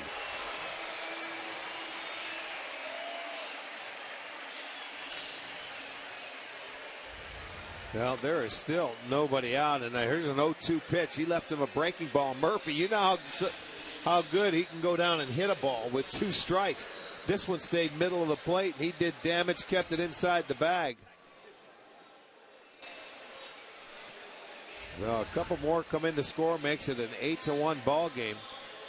And I think they're just stalling for time right now till that guy gets ready in the bullpen. Well, Ron Washington's looking back in the dugout, and he's waiting to see what Mike Maddox tells him. Whatever he tells him, it's not going to be good, because the Rangers are down 8-1. The Indians with 13 hits in the ball game. Now they've got a different reliever up.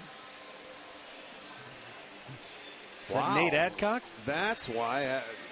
Yeah, Adcock's up. A totally different guy than we said earlier. I don't know what happened. Maybe the other guy couldn't get loose. Maybe had some trouble. Here comes Ron Washington. You had to figure. I mean, that only makes sense that he'd make a pitching change. The first 5 Indians hitters have all reached in the inning. 3 have scored. And the Indians are on top 8-1. So the Cleveland Clinic call to the bullpen will be made here in the 5th by the Texas skipper. And as Jerome Williams could not get it out here in the 5th inning. And it will be Nate Adcock, who just started warming up, who's coming on when we come back.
New Sports Network is the place to turn before every goal, every slam, and every game with America's pregame. Weeknights at 6, only on Fox Sports 1 and streaming live on Fox Sports Go. So Texas calls on Nate Adcock, looking for a little relief here in the 5th inning.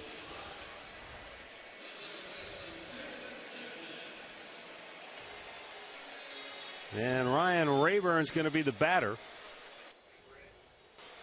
3rd appearance of the year for Adcock. Well, this is the kind of game the Indians could use offensively. One of these parties where you get a lot of hits, you score a lot of runs. The only inning they didn't score in was the 2nd inning tonight. But 1 in the 1st, 2 in the 3rd, 2 in the 4th, 3 in the 5th. And 54 games to go this year, Matt, for the Indians left this year. And 30 of those 54 will be right here in this ballpark. So that's what you want to get. You want to get that good feeling back here again at home.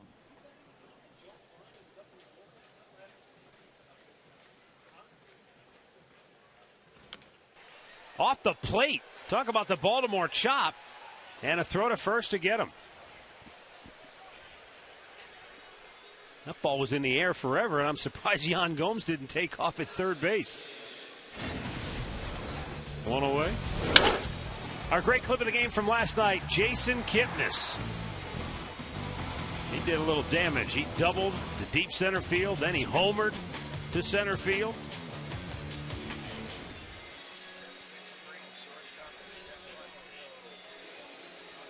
And Jason Kipnis, 1 for 3 on the night. He got it started tonight.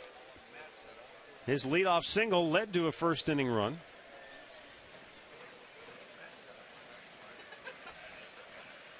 Indians threatening, 2nd and 3rd, 1 out. Rangers have the infield in.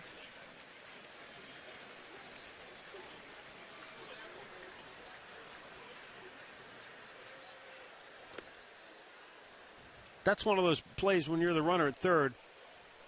You know, you want to make the ball go through, but when it goes off the plate like that, it kind of throws for a loop, doesn't it? Well, it does, but you're not programmed. So, you know, you're just sort of sitting there. You're not aggressive. And 8-1, look, you know, make it go through. You don't want any close play at the plate and a collision or something like that. That's what my point was. That's the last thing you're expecting is a ball off the plate. Right. You don't know.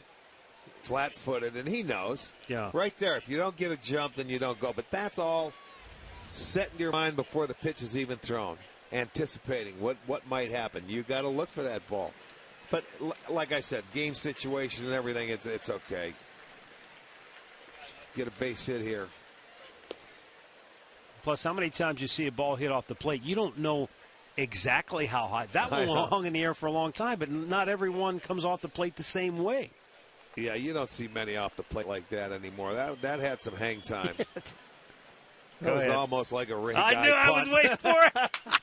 I was waiting for it. Here's the 2-1. It's a Hall of Fame weekend down in Akron. We got to use it. That's right on. Down in Canton, we got to use the Ray Guy punt.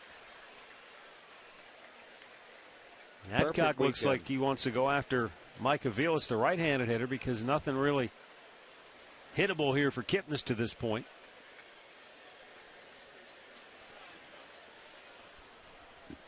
Though coming into a game, the last thing you want to do is load the bases again, I would think. The Indians wouldn't mind. They love to hit in that situation. They've done a great job tonight. Well, he's loaded them up with the walk to Kipnis, and the 8th man to bat in the inning will be Mike Aviles. Well, this weekend will continue. It's going to be a lot of fun out at the ballpark, and on Sunday you can come on out and celebrate Slider's birthday. And Slider, his mascot friends will be in town from all over the country. And kids, you can run the bases after the ball game. That'll be courtesy of Cleveland Clinic. Come on out. Great weekend.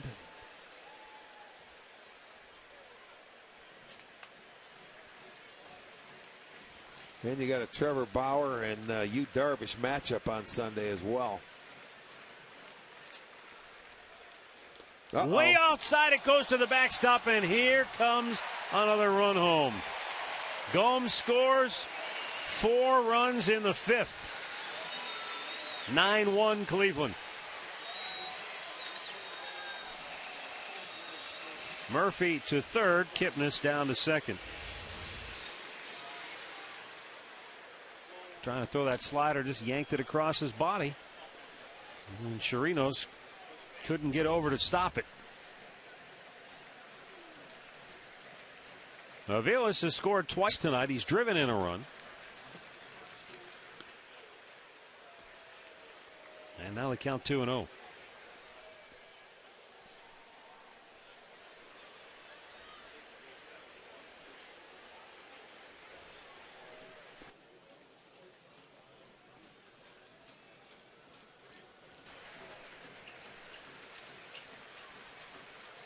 Now Adcock wants to talk with Chirinos.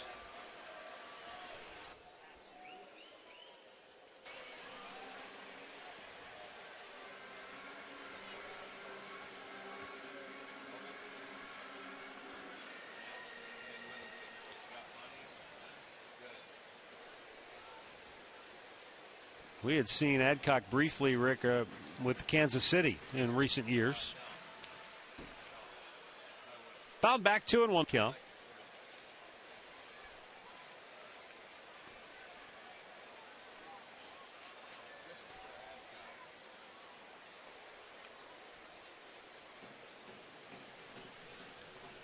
Again, the infield for the Rangers is in, except for Beltre at third base. He's playing back.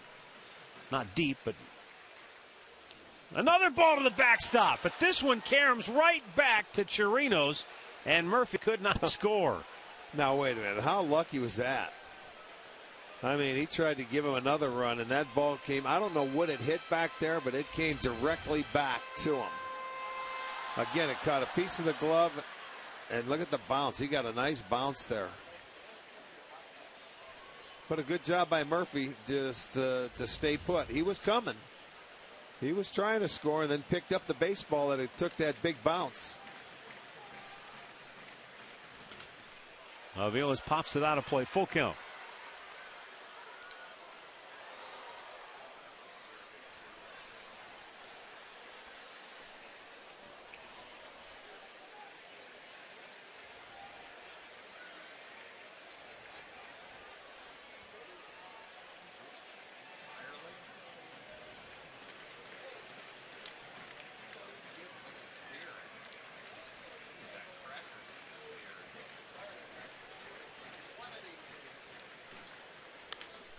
On the ground, up the middle, it's through. 2 more will score. It's a rout tonight. Oh, baby, it was a close play. A lot closer than I thought it was going to be. Kipnis just did beat the tag of Chirinos. A 6-run fifth for Cleveland. Tell you what, that's a heck of a play by Martin in center, because I didn't think there was even going to be a play, because Kipnis got a great break, and he was really right on Murphy's heels, but this was really close at the end. No question. You see, Kipnis was off and running, but by the time Martin could come in, he got it very shallow, and he threw a strike. You know what? The umpire was right there, and whether they tagged or not, they can't challenge it anyway, so it doesn't matter. He's going to be safe. He got the plate, though. He did. Chirinos did a nice job to get the glove back, but by the time he got the tag on him, Kipnis had already gotten his hand to the plate. Boy, what an inning. Mike Aviles has driven in 3 runs on the night.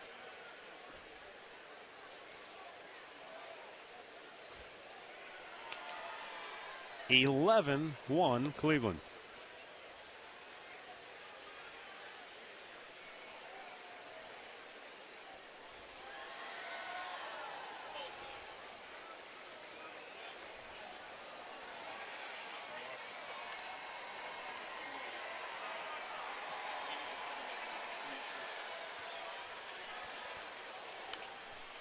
Brantley bloops one. Left center. Oh, what a catch by Aducci. And that is out number 2. An all-out diving effort. And that's what it took to finally retire Brantley for the first time tonight. Making Dad proud with that play, huh? Well, I mean, he had no choice. He had to leave his feet. He came in with the slide to make the play. I thought Brantley was going to get his 4th hit. But no, it's picked up off the ground by Aducci. That's out number 2. The Indians have batted around as Carlos Santana steps in. He walked and scored earlier in the inning.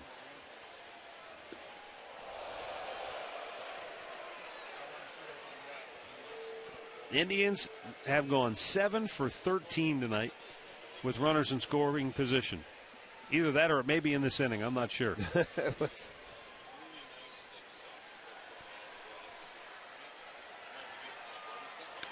Santana drills one to right field. Chew! What a catch he just made. So back-to-back defensive gems for the Rangers to finally end the onslaught. The Indians with a 6-run fifth.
The 11-1, the Indians lead the Rangers. We're in the 6th inning. We're coming back into the 90s, man. Susie Giuliano, Susie First Garrity. Jim Thome, then Yeah. Susie, Garrity, now Giuliano. Right, yeah. doesn't get you any gotta better. get it right. You got to get their order right. It's time now for our AT&T fan photo of the game. Remember, you can tweet your photos to us using the hashtag STOFanPhoto for a chance to have one of yours shown during our telecast this year. Well, defensively now, the Indians making some changes with a 10-run lead. Terry Francona going to get Tyler Holt into the ball game. He'll give Michael Brantley the rest of the night off, and Roberto Perez gives Yan Gomes a little breather behind the plate. Danny Salazar goes back to work now, and Alex Rios leads off, takes a strike.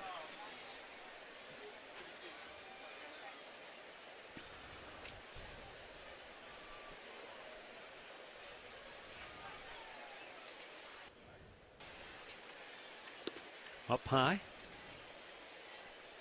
Here's what I like about Salazar tonight. Out of the 15 outs, 9 of them have come on 3 pitches or less. Well, that gets back to one of our keys to the game, efficiency. Yeah, that's what you want to see with this guy, because it's like Corey Kluber. You try to get outs on 3 pitches or less, and if they foul them off or you're a strikeout guy, strikeouts will come because you're ahead. There you go. Painted. That was a perfect pitch. I know Rios maybe doesn't like it, but I think that was a perfect pitch.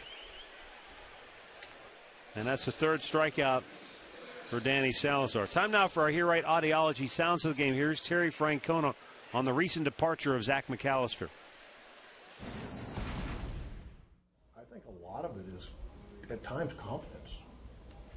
I mean, the Detroit game, he came out and threw the ball real well, had that real rough inning. Remember where he didn't command for 3 hitters, walked 3 in a row, but reeled it back in, pitched a nice game. Last couple games hasn't been able to reel it back in, and I think sometimes that can be confidence. I think when you see Zach really good, like you say, you referred to the first 3 outings of the year, he was driving his fastball down the zone. Everything revolves off of that. Now we'll see what Zach McAllister can do. We talked about it earlier, Rick, about in the game, Rod Carew. The great ones make adjustments pitch to pitch. Well, right now, McAllister needs to find that adjustment, whether it's working on the secondary pitches to get them up to par or working on that fastball command. Something has to change for him. Well, I don't know. Where do you go to work on it? You can't work on it up here. It hasn't worked out. Well, no. I mean, if he clears waivers, he's going to have to work on it at AAA. Adrian Beltre has singled and walked tonight.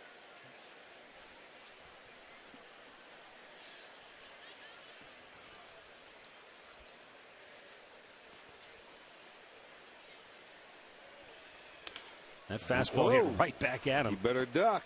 Yeah, Beltre has his 2nd hit of the night. So despite the problems that the Rangers have, Beltre just goes on about his business. 2 for 2 tonight. Well, you throw it and then get down because it's coming right back at you. Well, they have 4 hits and Beltre has half of them. I want to send out some birthday wishes to Bob Andrews of Walnut Creek, who is turning 100 today. Bob, very special happy birthday to you.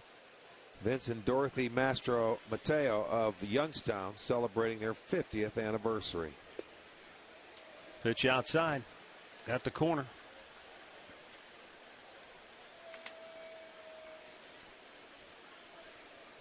Walnut Creek, isn't that where we used to go on the press tour? Yeah. Yeah, the pies. Amish food. Get the bricks of cheese. Oh, yeah. You make nice little care packages. That was in the wintertime when you could plump up. It was Back cold. on the pounds. Yeah, right.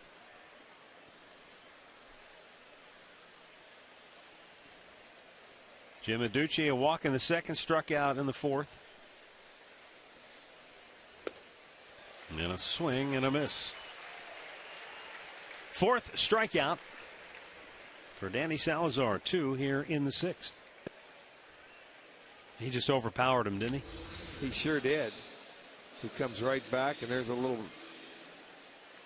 I think that was a slider. Yeah, slider. Yeah. Ducci, a little uppercut, swings through it. JP Arancibia 0 for 2 tonight.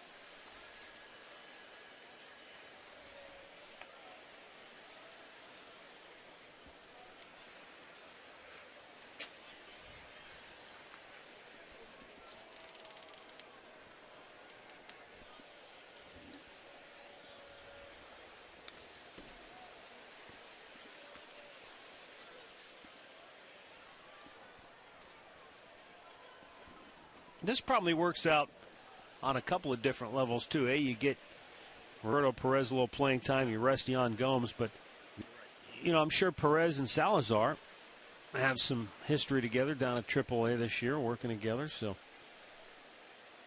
because I'm sure there are times where, Arancibia got drilled.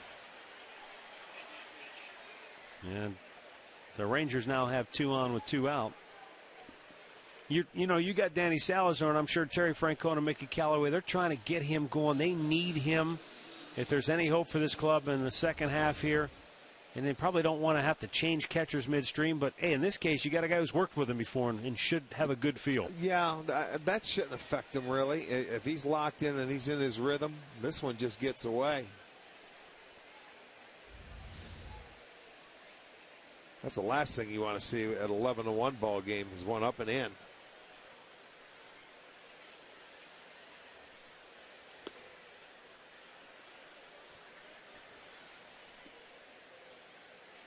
Leonis Martin 0 for 2 on the night.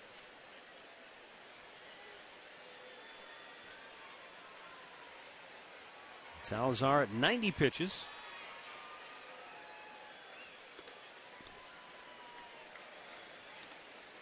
And it's 2-0.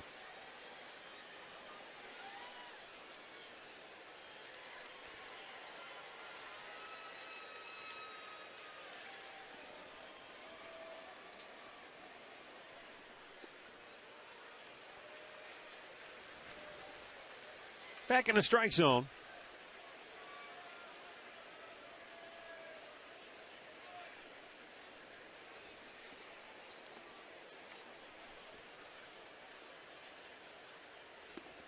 And Martin helped him out 2-2. Yeah, sometimes you'll see that pitch from Salazar as a hitter and think, okay, I see it up here. I'm going to get after it. Next thing you know, it's by it because he throws too hard. He can get away with some pitches when you make mistakes on the plate, more so than the guy that throws 92. Fouled back. I think tonight's a prime example of that, Rick. Jerome Williams, his fastball, he's 90-91, so when he misses on the plate with it, you see the results. Yeah, he gets hit hard. You can't miss. And these guys may have good swings and they foul it off, but it's 96. That's a difference. Breaking ball hit to center. And Tyler Holt just into the ball game makes the catch. The inning is over. We'll go to the bottom of the 6th. All Indians tonight.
Dogs are coming back on Tuesday when the showdown for the Ohio Cup will continue. The Cincinnati Reds will be in town Monday and Tuesday, and Tuesday's that dollar dog night all night long, and fans will get Indians duct tape courtesy of SureTech.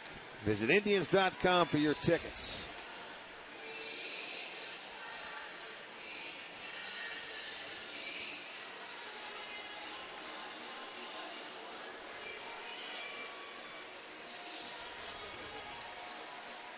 Well, it looks like Danny Salazar's night's over after 6 innings of work.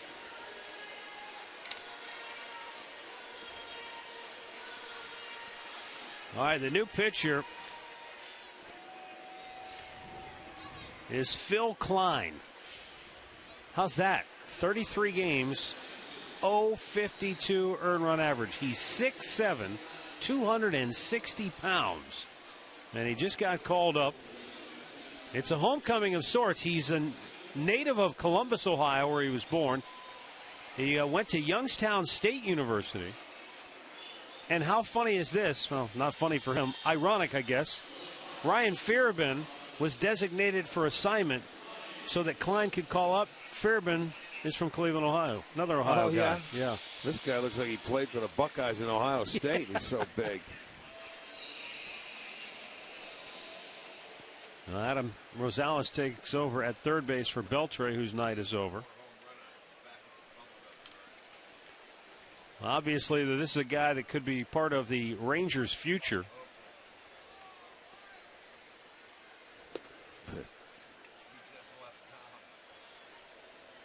Klein is 25 years old. He had an 0.81 ERA in 24 games at AA. Then he goes to AAA, and the ERA is 0.52. I know, but don't let that fool you. I mean, he's that's not great overpowering numbers for as big as he is, Rick.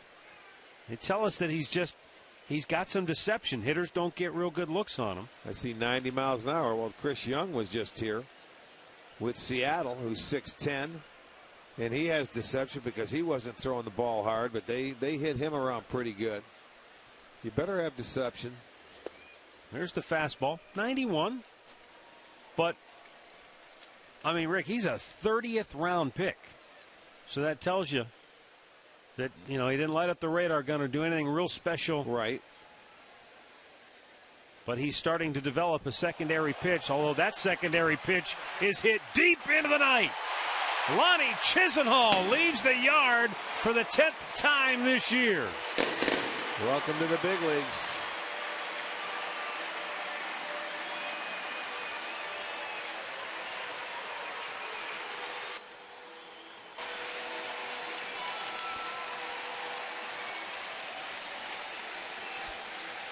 Yeah, that was a no-doubter. Chisenhall, you remember earlier, had that 5-hit, 3-home run game against the Rangers. And did you see Klein put his head down as soon as the ball left the bat? He knew it, as well as a lot of other people. That's a 12-1 ball game now.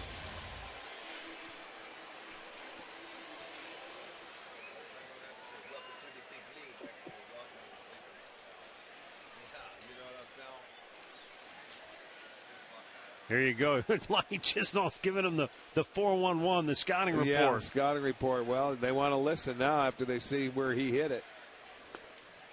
That one took off. Just been handed this note. Klein is the 33rd different pitcher the Rangers have used this year and the 54th different player total on their roster. That, again, speaks to... And you know what? It just brings to mind seeing Charlie Manuel here earlier tonight, part of the celebration before the game. Charlie never got enough credit for the job he did in his first year as a manager. Yeah. The Indians set a franchise record for the number of players and pitchers they used, and they were in it to the final day of the season. So you talk about injuries. That team had a lot of different issues and injuries that it had to deal with, and yet he kept them right there. Was that the year he ended up in the hospital? I got to think about that. It was right out of the gate, wasn't it? Wasn't it early? No, I remember one year where it was in the postseason, or you mean late in the year? Right at the end of the year. We were interviewing from there, I think. I can't remember. Swisher pops one sky high.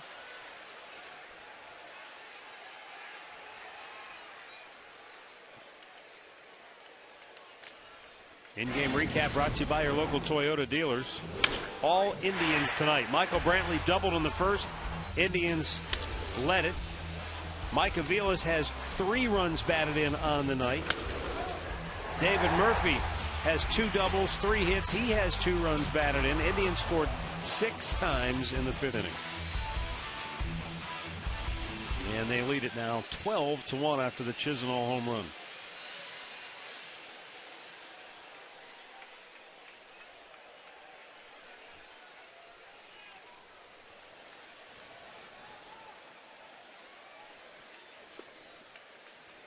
Tyler Holt. He went into the spot in the batting order for Yan Gomes.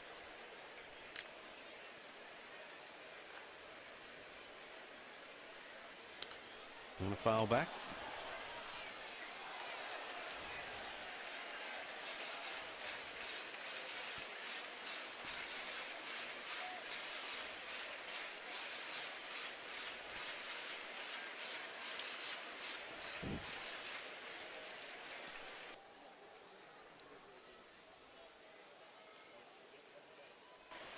First big league at bat for Tyler Holt.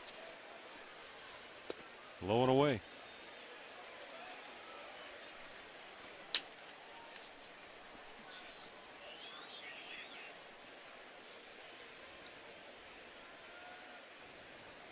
Tyler Holt was a 10th round pick of the Indians back in 2010.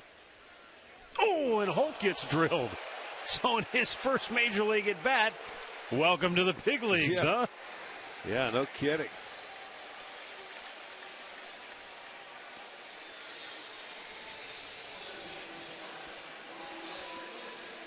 Well, Aaron Sebia took it from Salazar in the shoulder, so they're talking about that right there. Hey, that's no fun in the game like this, is it?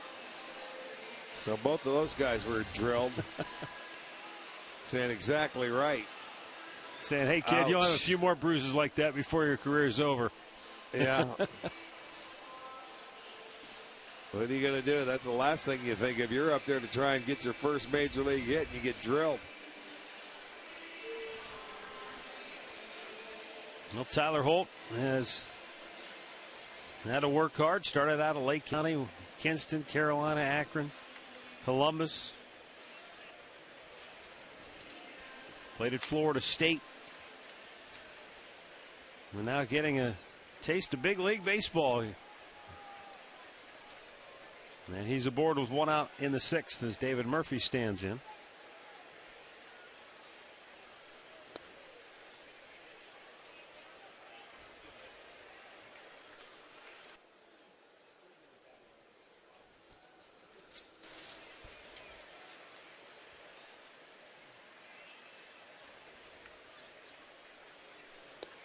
At the knees, a strike. David Murphy 3 for 3 tonight, and as Rick pointed out earlier, he has tortured his former club. Boy, has he ever. You know, there's something to be said. You know, you play with an organization, then you go back and play them. You want to do well. It's nice to see it's not just former Indians who come back and beat up on Cleveland. Yeah, that happens everywhere. I think if you go around and for whatever reason they just want to say, okay, here you go.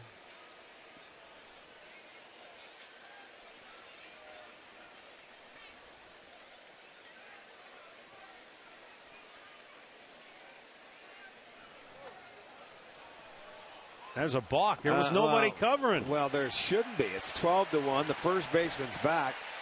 That's just the rookie coming out here, you know, just reaction. There's no reason to throw to first base. They're just going base at a time. That's just a brain cramp. That's all. Yeah. Hey, nobody's there. I like the reaction like Tyler Holt. It's like, hey, man, what's going on? Well, you're going to hit me again? He should have threw it. It would have hit him twice. So Tyler in a scoring position now after the balk, and David Murphy the batter. No laughing matter for Ron Washington and Mike Maddox.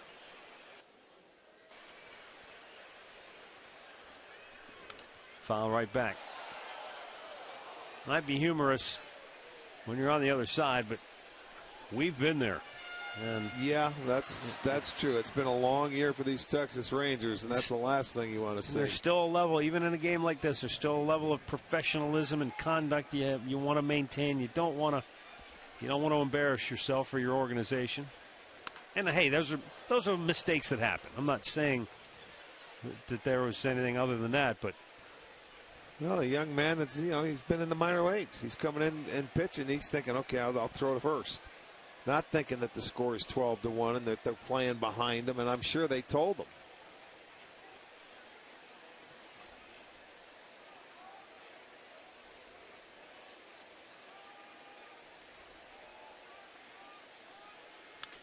hit on the ground in the hole. Backhanded stop by Anders. No play at first, and he'll just make sure Holt doesn't stray too far at third. Murphy, 4 for 4. Continues. Hitting them where they ain't. Well, hit them where they ain't, but I mean, it's just amazing what he's doing to his former club. He's now 10 for 19, over 500. Look at that ball. He just slaps it the other way. And Andrus said, I'm not going to make that throw. Guy on second base, 1 out. You throw it away, he scores. I'm just going to hold it. And it was probably a wise decision.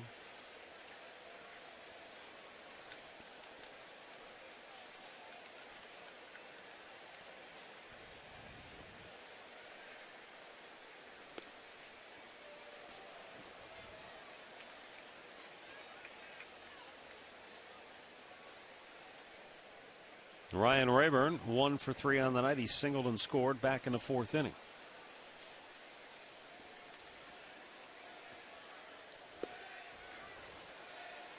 Klein with a fastball above the belt, and Rayburn swings through it.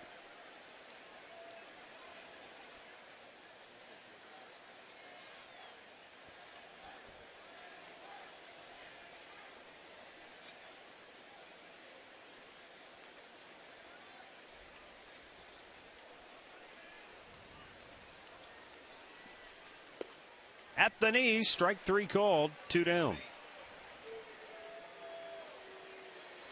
That's the first Indians batter to strike out since the 2nd inning.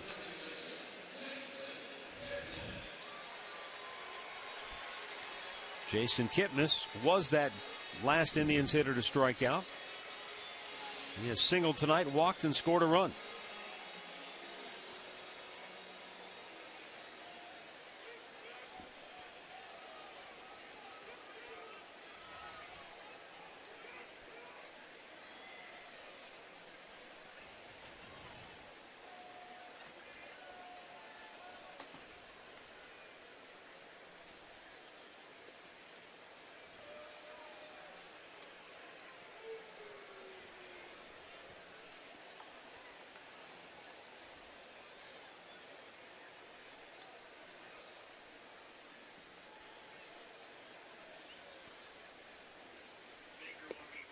A little bit outside 1-1. I'll tell you what you have to wonder about. You know, Ron Washington's done a lot of great things. He and John Daniels, the general manager. I mean, they've been in the postseason. They put the Rangers. Yeah, they put them right on the doorstep. Chopper up the middle, and a nice play by the second baseman Odor. We'll continue that conversation when we come back. Monty Chisenhall goes deep, and the Indians big tonight, up 12-1.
On site, Donovan goes one-on-one with the Browns' #1 pick, Justin Gilbert.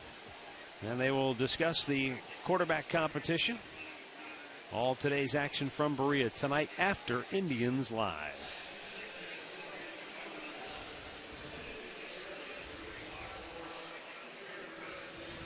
Kyle Crockett coming on now for the Indians here in the 7th inning.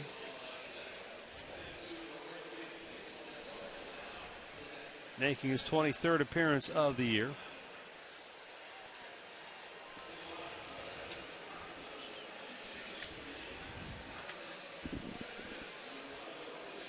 And now Jose Ramirez takes over for Jason Kipnis at second base.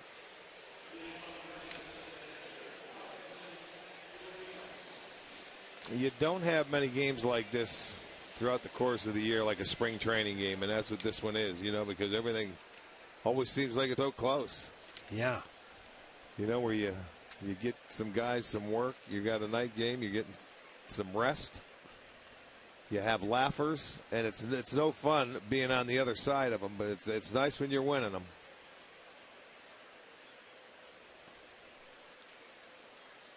At the knees, a strike.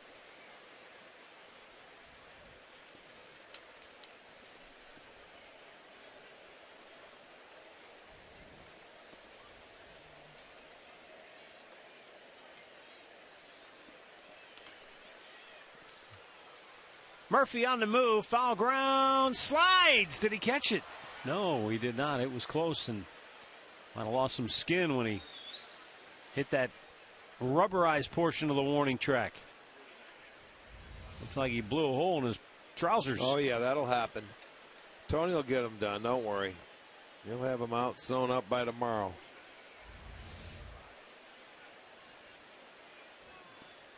Still can't feel good. No.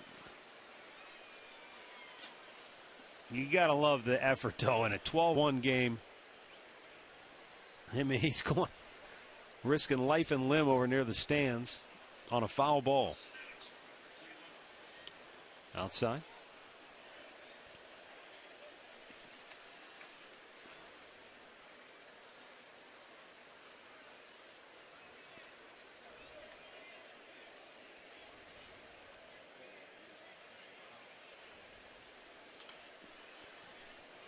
I was just doing a quick check here. The Indians lead by 11. The last double-digit victory they had, winning by 10 runs or more, came against the Texas Rangers. No kidding. We were down in Arlington. The series finale, they won 17-7. That was Chisenhall's day. Yes, it was. 5 for 5, 9 ribbies, 3 homers. Routine bouncer to short, and Mike Aviles with a strong throw. One away. Send it down to Katie with him. Well, if you're looking for something to do with the family, bring them on out to Progressive Field. You can take advantage of the KeyBank Kids Value Ticket. $15 for every child to use free for concessions, merchandise, and also, don't forget, above right field on the 3rd level of the concourse, we've got the Kids Clubhouse, activities for kids of all ages, even you, Matt. They're climbing the walls. I got tired just watching.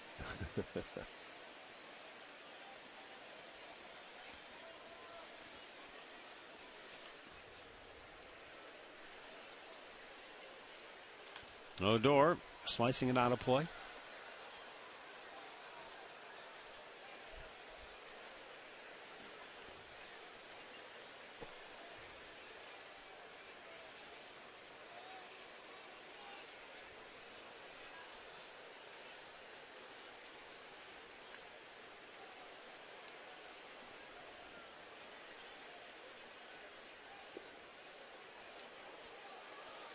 That was a pretty good looking pitch. 1 ball, 2 strikes.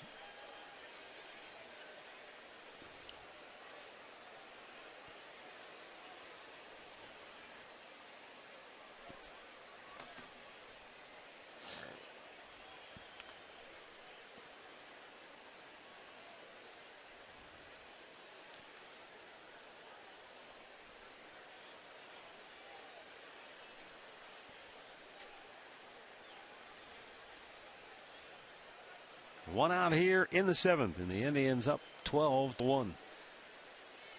16 hits today for the Tribe.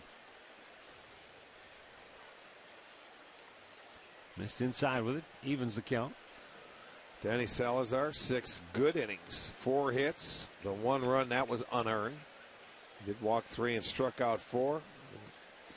Looks like he's going to get his 3rd straight win.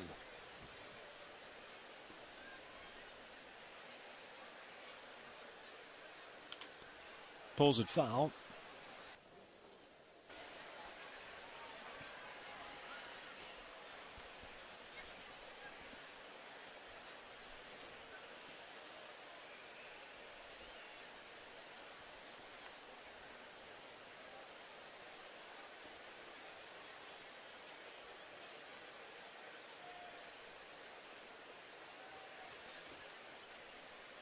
Now the 2-2. Breaking ball rings him up. 2 down in the 7th. Time now for a Mazda game break, and we send it back to the studios and Al Pulowski.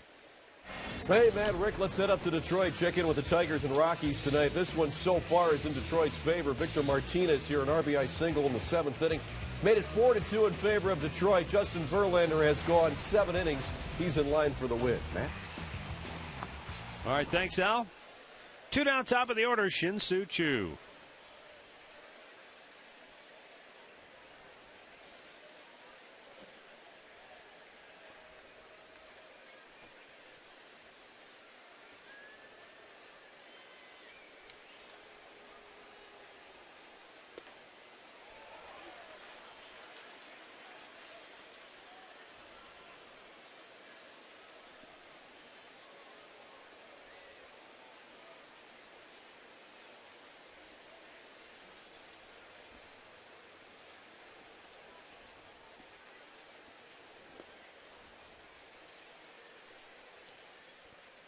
Chu has fouled out, grounded out, and lined out today.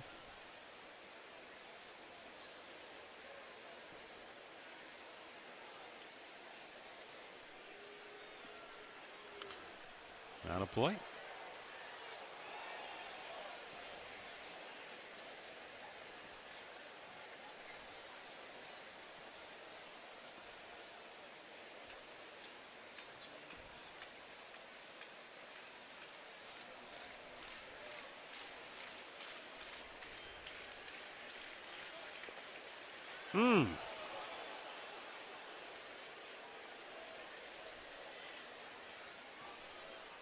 Now a full count with 2 down in the 7th inning.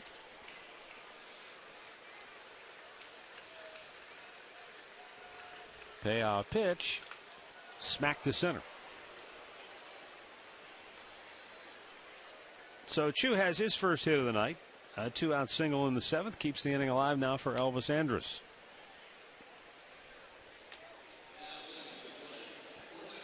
And it looks like Chu will head to the bench. His night is over. We'll get a pinch runner.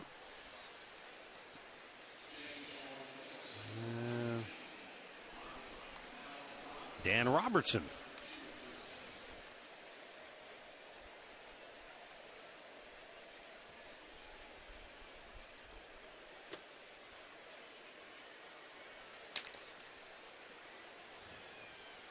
Andrus takes inside ball 1. Now, I was mentioning before we went to the break, though, that with Ron Washington and John Daniels, their contracts run through next year. A lot of speculation that they will both get extensions this offseason. And I think, some people say, well, how can you give extensions if they're going to have the worst record in baseball? Well, I don't think you can hold people responsible for injuries and things that submarine your season. And like I said, I think, under Washington and when with John Daniels, they've done a lot of really good things in Texas. Fair behind the back. Chisholm, long throw. Safe at first. Close play. Nice effort by Lonnie Chisholm on a long throw behind the bag at third.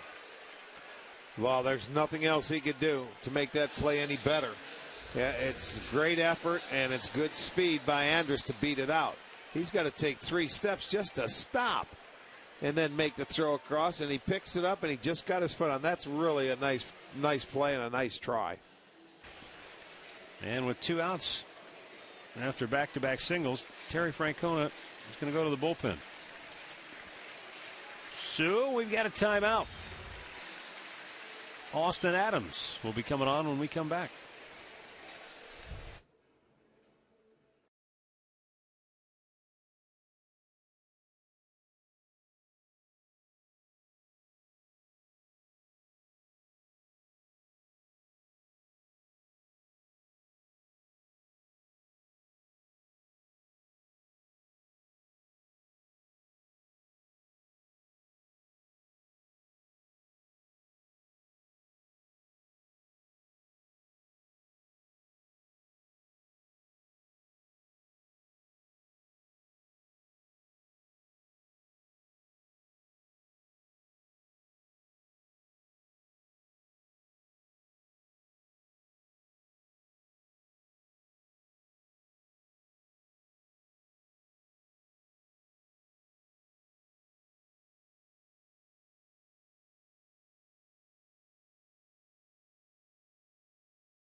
Panini's overstuffed Cam and a big crowd here tonight.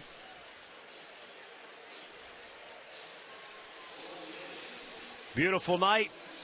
Great tribute to Tom Hamilton, our buddy, before the ball game. Fireworks coming up afterwards, and plenty of fireworks on the field as the Indians have scored a dozen runs on 16 hits tonight. And now Austin Adams will get a chance to pitch, 3rd time this year. He's got Alex Rios coming up with 2 on and 2 out.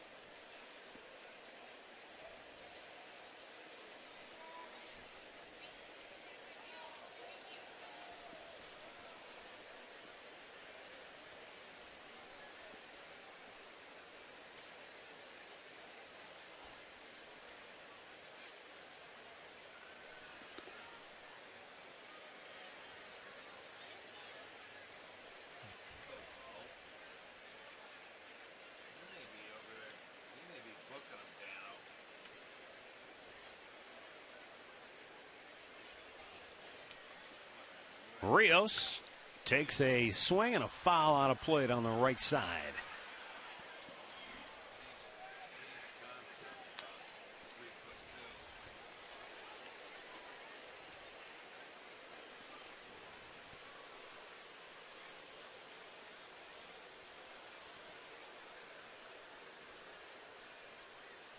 Rios pointing to something. I have no idea what. I don't know if there's a ball that came loose.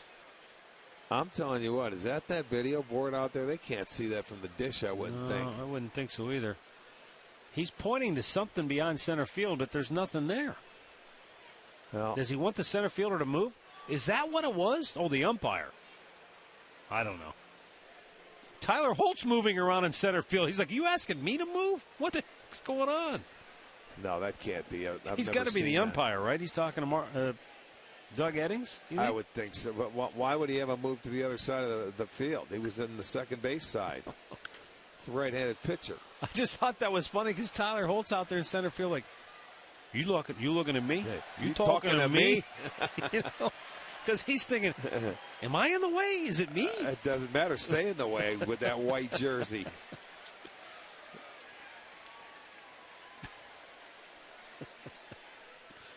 Now he's hearing it from the bullpen guys.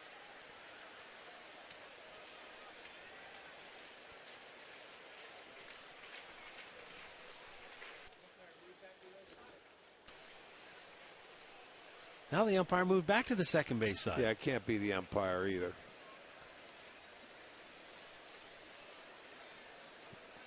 Well, Tyler Holt doesn't have to move. No. It's not his job to. No, it's not. I don't know. He's not in any spot where that Adams would be throwing the ball out of. Right. Strange. Bounce to third. Chisenhall will go to first, and the inning is over.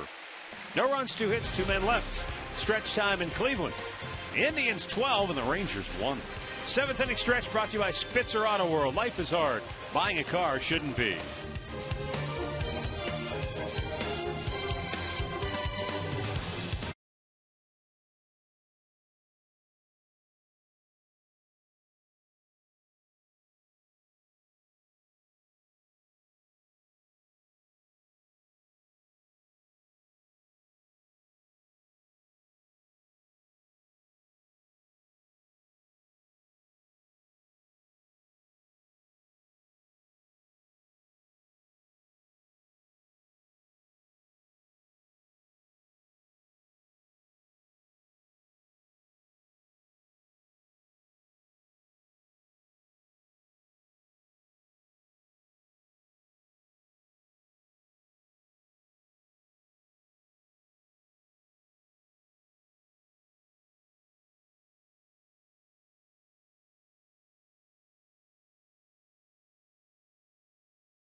Well, MLB on Fox Sports 1 returns tomorrow with one of baseball's premier rivalries as Derek Jeter and the Yankees will be in Boston to take on David Ortiz and the Red Sox. Special coverage begins at 3 p.m. Eastern only on Fox Sports 1 and streaming live on Fox Sports Go.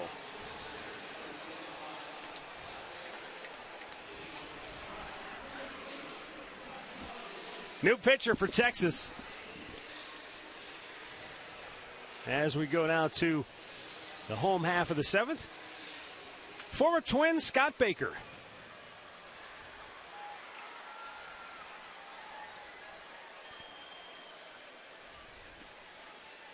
Dan Robertson stays in the game in right field. Mike Aviles straightened up with a fastball. Aviles with 3 runs batted in tonight. 2 hits, 2 runs scored.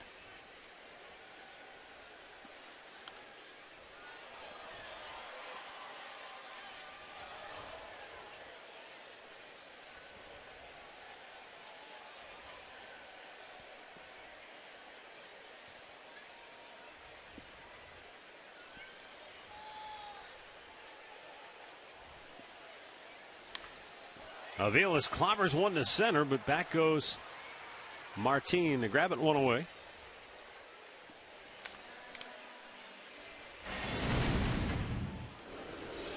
Michael Brantley, Rick, just keeps on keeping on. He had 3 straight hits to start the game before he flied to left his last time up. And it took a nice catch to take him. Aducci had to slide to make that, or he could have had 4 hits. Yeah, Michael back. He's back in that 3-hit attack. He's a multi-hit machine.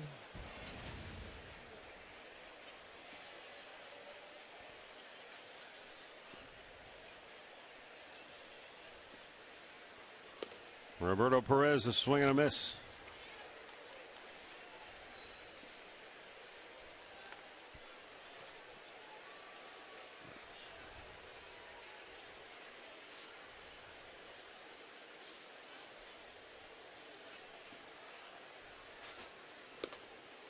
Just off the outside edge.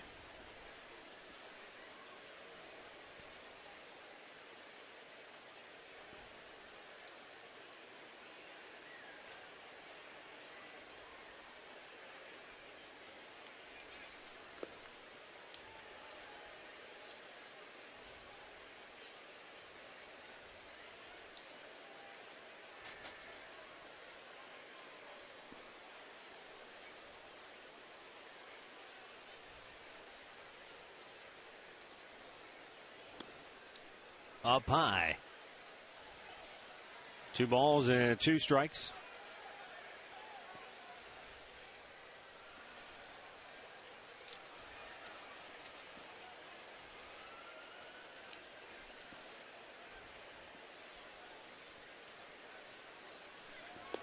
Swung on and missed. Baker gets a strikeout, 2 down. A good breaking ball there by Baker to get the strikeout. Well, the blowout win the Indians had over Texas back in Arlington. Lonnie Chisenhall had a night to remember. 4th player in Major League Baseball history to have 5 hits, 3 homers, and 9 runs batted in a game. Most RBIs in a series. He had 13 total. Since 1920, he's on a short list there as well. Yeah, what a night. What a night that was. And so it's not surprising that he comes back home and goes deep as well, and he's got a couple hits, scored a couple of runs.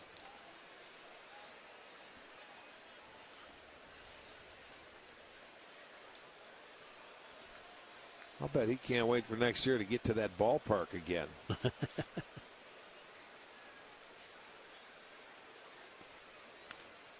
Santana with a vicious cut, fouled right back. He's walked twice tonight. Leads the league in that category. Drove in a run with a base hit in the 3rd inning.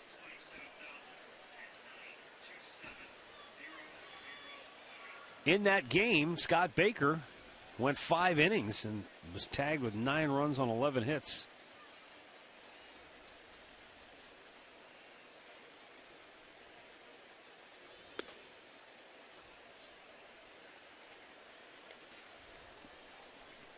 Not surprising, though, the former Twin who learned under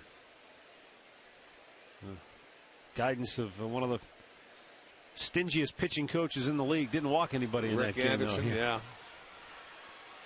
No, go ahead. I'll give up my heads, but I'm not going to walk you. That's the way you were taught, and that's the way you learn. That's the way you pitch.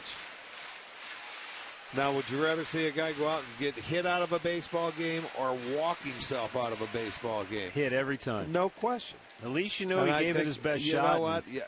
You can live with it. You can't live with walking everybody and not staying in the game.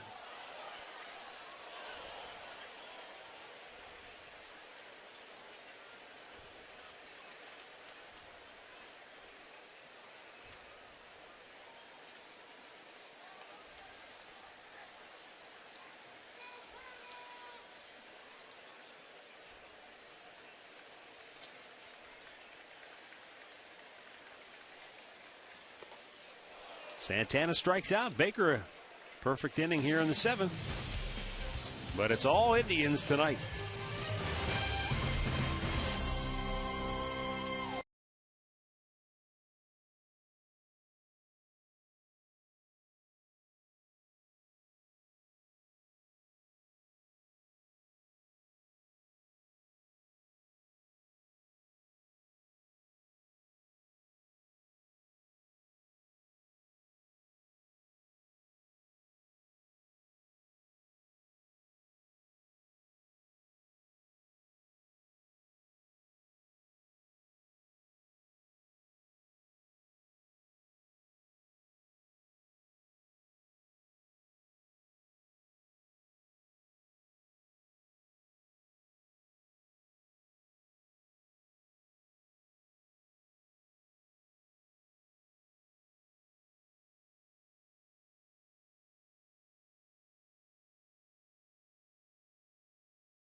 The Cleveland Indians and may not be reproduced or retransmitted in any form.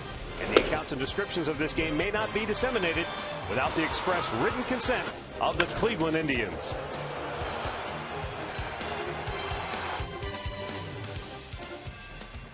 Indians Live presented by Conrad's coming up after the ball game.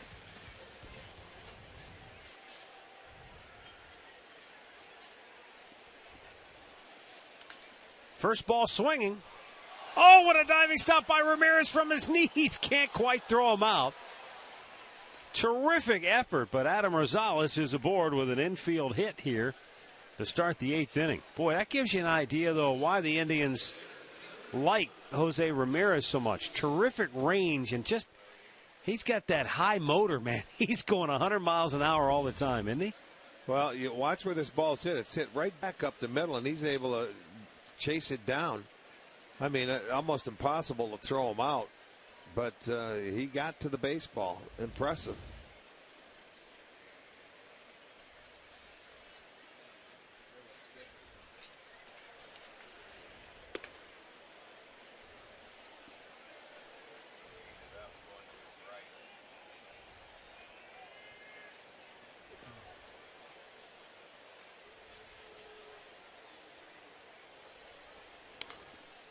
Out of play.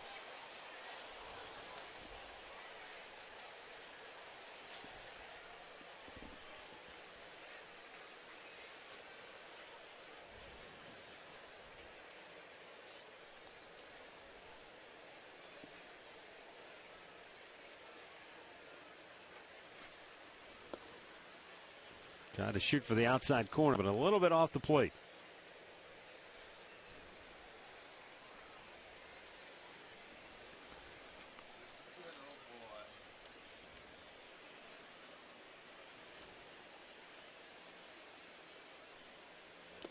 Fastball threw it by him.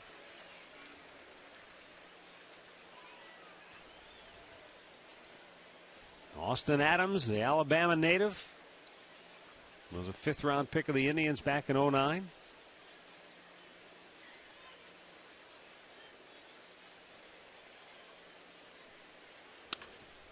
Hit the third. Chisenhall goes to second, get the force. Unable to turn the double play, but a terrific job by Lonnie Chisenhall to flag it down, and then made a good feed to Ramirez at second to get the lead runner. Yeah, that was a good play really all the way around. Even Ramirez get rid of it. He's got a slide. He's going to have to do a 360 turn around. Gives the good feed. Ramirez just gets it and flips it. Just throws it. So nice play by Lonnie.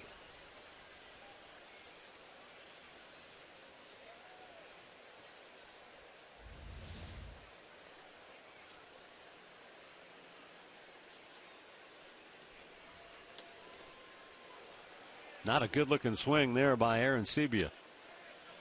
Adams has had a long road to the big leagues.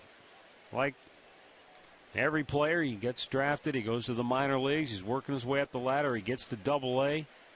Coming off a great year, 11-10 and 26 starts with a 3.77 ERA in his first year at Double-A, and then, boom, right shoulder surgery. He had a torn labrum rotator cuff repair. And not easy to come back from. It's not the same clearly defined path that Tommy John surgery has had.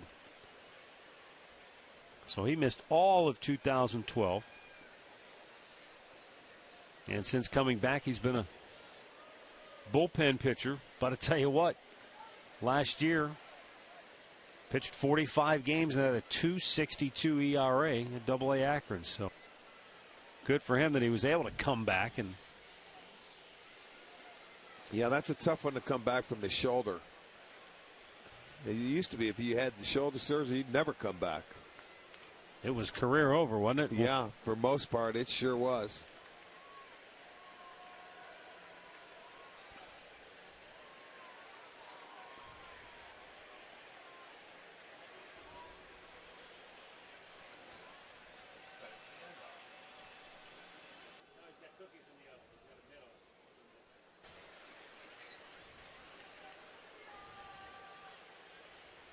Upstairs with it. Full count.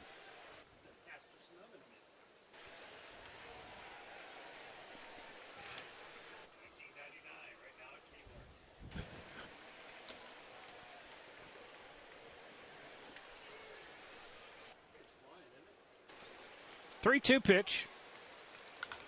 Hit hard but foul.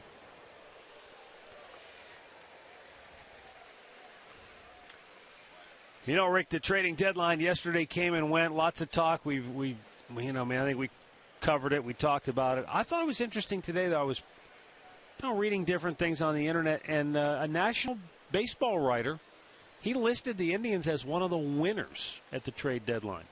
I thought that was surprising because I'm thinking winners being the teams that went out and really loaded up for the stretch run kind of thing. Right.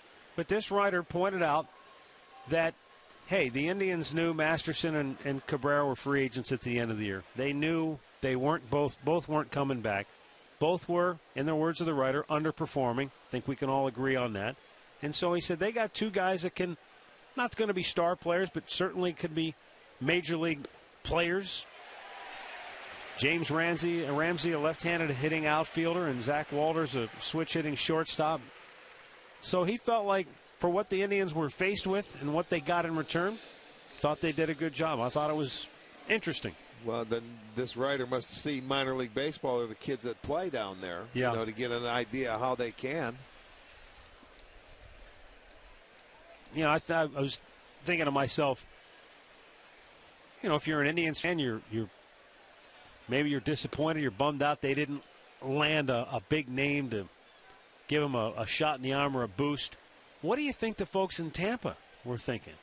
Not that they have a huge throng of followers down there at Tropicana Field, but for the diehard fans that they do have, they were making a nice little push there, pretty good little run, and all of a sudden they just yanked the plug on the whole season, essentially. They got to look at the whole picture here, the reality of it. Obviously, they felt, to me, this is just looking at it from the outside, that they felt Price would be worth more now than after the offseason or in the offseason when he only has the 1 year left. Yeah. Inning over. Austin Adams works a scoreless 8th.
Well,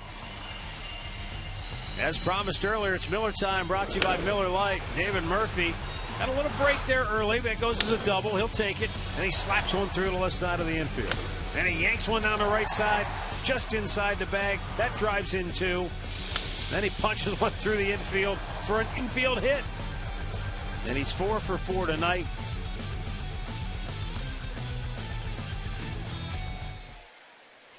Lonnie Chisenhall leading off, pops the first pitch up on the infield, one away. Mazda game break time. Here's Al Pawlowski. All right, Matt, let's head to Baltimore where the Mariners have headed after they left Cleveland. Tonight's game, a quick one. The Orioles win it 2-1. J.J. Hardy, a single here in the sixth to knock in the go-ahead run and the game-winning run. Baltimore still the leader in the American League East, Matt. All right, thanks, Al.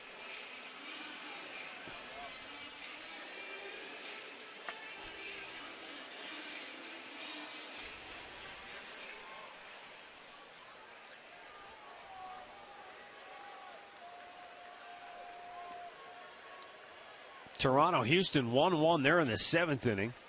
The Blue Jays went into today having won 6 in a row. And they need to win to keep pace with Baltimore in the AL East.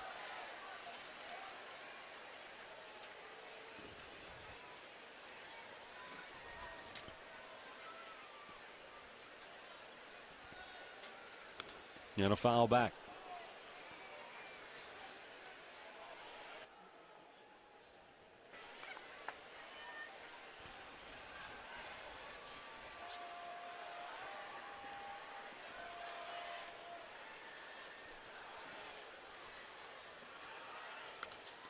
Fouled right back.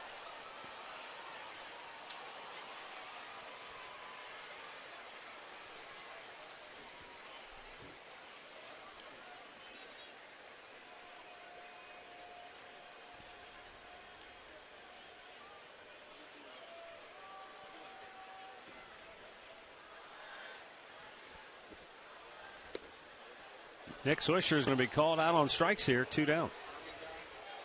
Baker has struck out 3 of the 5 hitters he has faced. In-game box score brought to you by Hyundai. It's been a good night for the Indians swinging the bats. Michael Brantley 3 hits. Murphy a perfect 4 for 4. Chisenhall's gone deep. Aviles has driven in 3. Everybody has contributed tonight.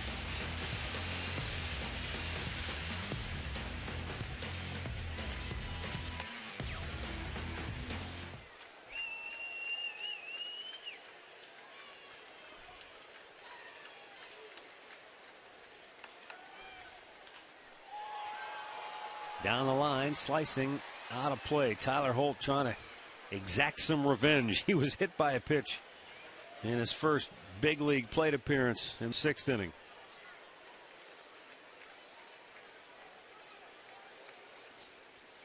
The Indians were on the field. They were already taking batting practice, and Tyler was in the clubhouse just arriving, unpacking his bag, trying to get his uniform on and get out on the field.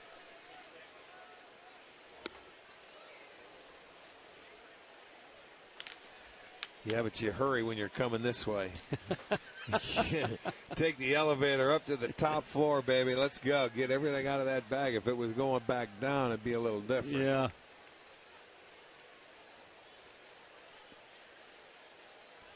Now the 0-2 pitch. Baker locks him up with a breaking ball, and the inning is over. Go to the ninth. 12-1 Tribe.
Indians Live, presented by Conrad's Tire Express and Total Car Care. It's coming up next here on Sports Time Ohio.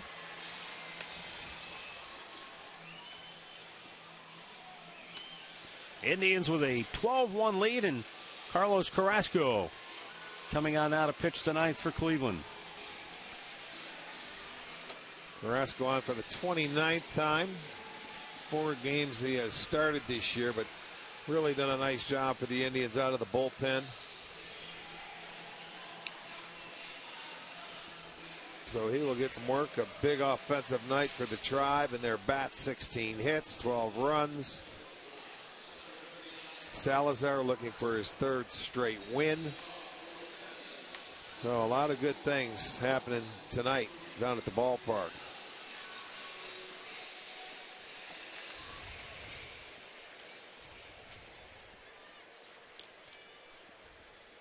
Robinson Chirinos doubled and scored the Rangers' only run back in the 5th. It was an unearned run.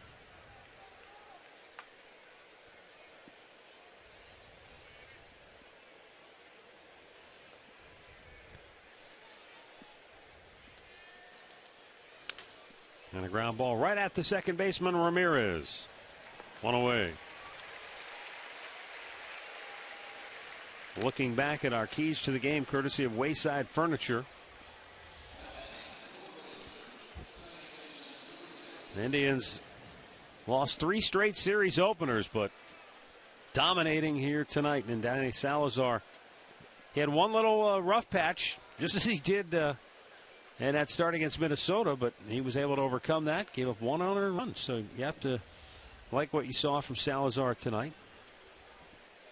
I like the fact, too, he's making an effort to try to be a pitcher. He's not just trying to rear back and throw it by every single hitter.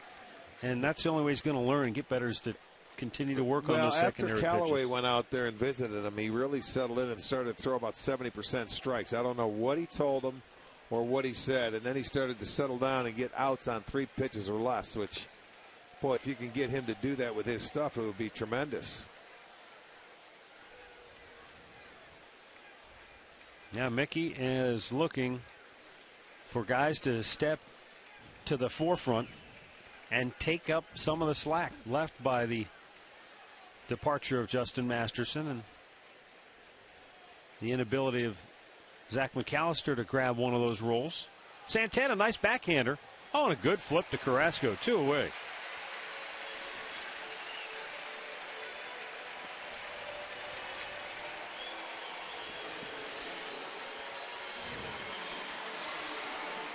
Two down in the ninth. 27,009 the attendance tonight. Another big crowd will be here tomorrow. Probably be close to capacity, I would imagine. I would think so. Big weekend for Dim Tomey, the unveiling of that statue. If you don't have tickets, though, folks, you won't miss any of it. We'll carry it for you right here on Sports Time Ohio. In fact, they're going to have the entire ceremony. They're going to air it on Indians Live 6 p.m. tomorrow night. Upstairs, ball 1.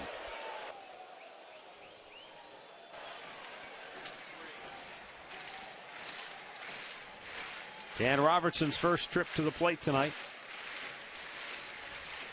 Came on as a pinch runner for Chu in the 7th.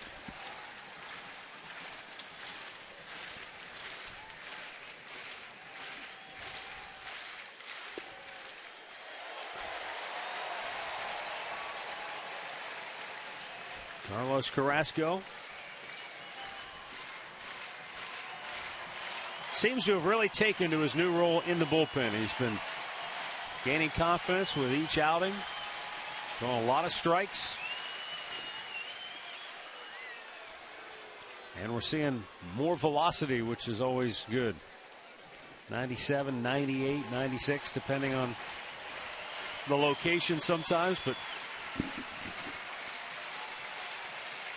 got that good fastball and then the slider for his put-away pitch. Fastball up the middle, and it's by Aviles into center field, a 2-out single.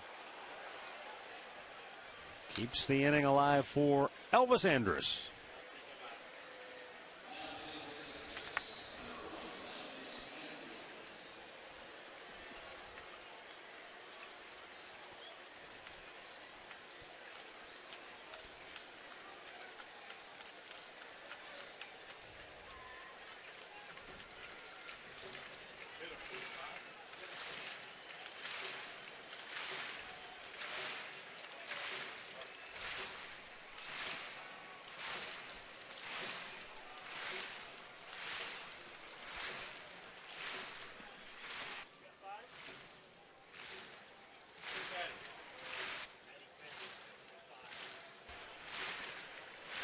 Elvis Andrus, base hit his last time up. Runner goes.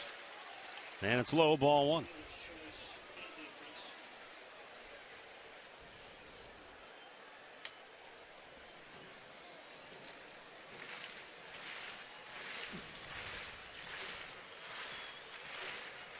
Crowd of over 27,000 on their feet. They want fireworks. They've seen plenty of it on the field tonight. Now they want to see it in the sky. Carrasco and Perez converse over the game plan with Andrus at the plate.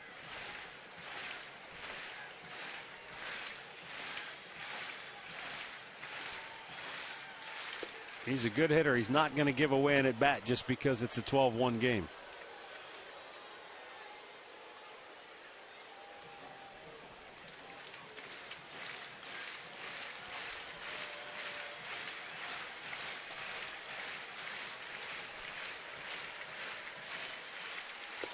Bullseye, and it's 2-1.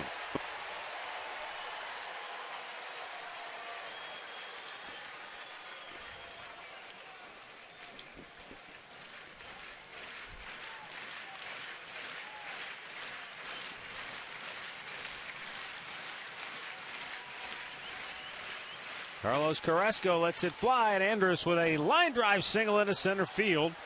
And that's going to bring home Robertson. And the Rangers score here in the ninth.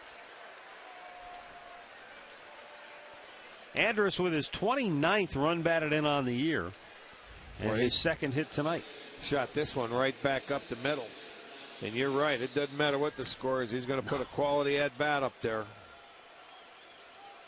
He lines it into center field. It's now a 12-2 game. Rangers now with nine hits. That'll give Rios an opportunity. Rios 0 for 4 tonight.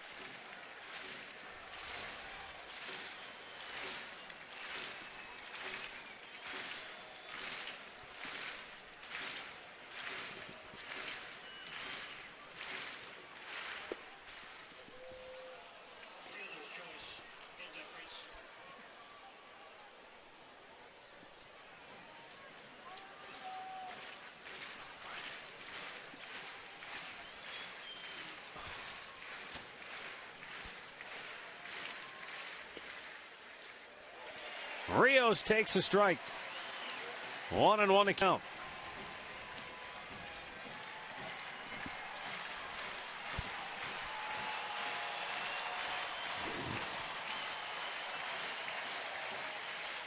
Swung on and missed. Chased one in the dirt.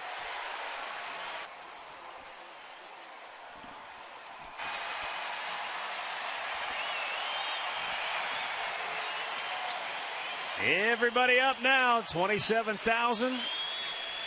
Having a good night on this, the 1st of August.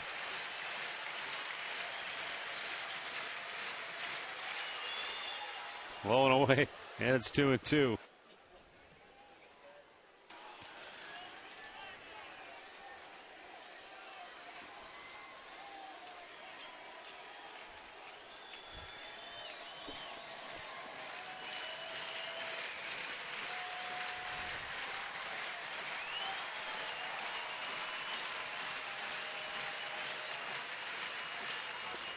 A little bit low, full count.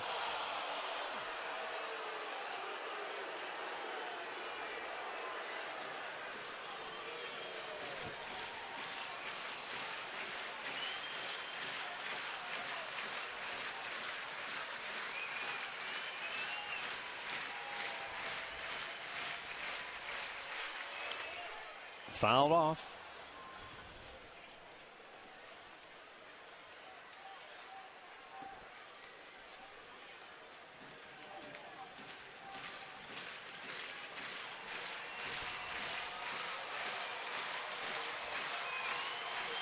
Detroit beat Colorado 4-2. Boston beat New York 4-3. Toronto, Houston still 1-1. They're in the 8th.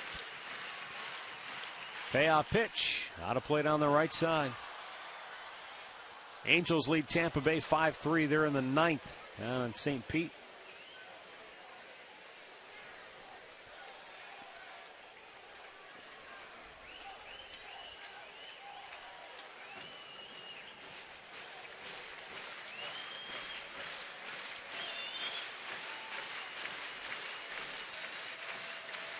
Again, a payoff pitch for Carrasco. And again, it's fouled out of play.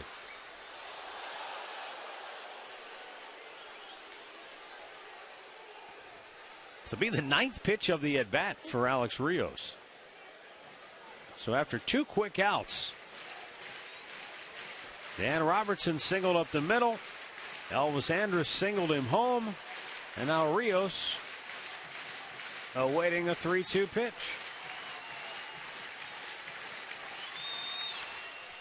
High pop, shallow left center. And Mike Aviles goes all the way out to grab it. Well, the Indians ended July with a whimper, but they open August with a mighty roar as they thump the Texas Rangers tonight by a final score of 12-2. Win gets the Indians within a game of 500 at 54-55. Rangers drop to 43-66. Danny Salazar the winner. He's 4-4. Jerome Williams the loser. He's 2-5 on the year. Time now for a key play of the game, brought to you by KeyBank. Well, let's go back to David Murphy in that 5th inning, who had a tremendous at-bat. He ends up getting a double with the bases loaded, and that really opened up the ball game, and the Indians just continued to cruise from that point on. They did a lot of damage tonight, scored in a lot of different innings. That's going to be our KeyBank key play of the game, brought to you by KeyBank.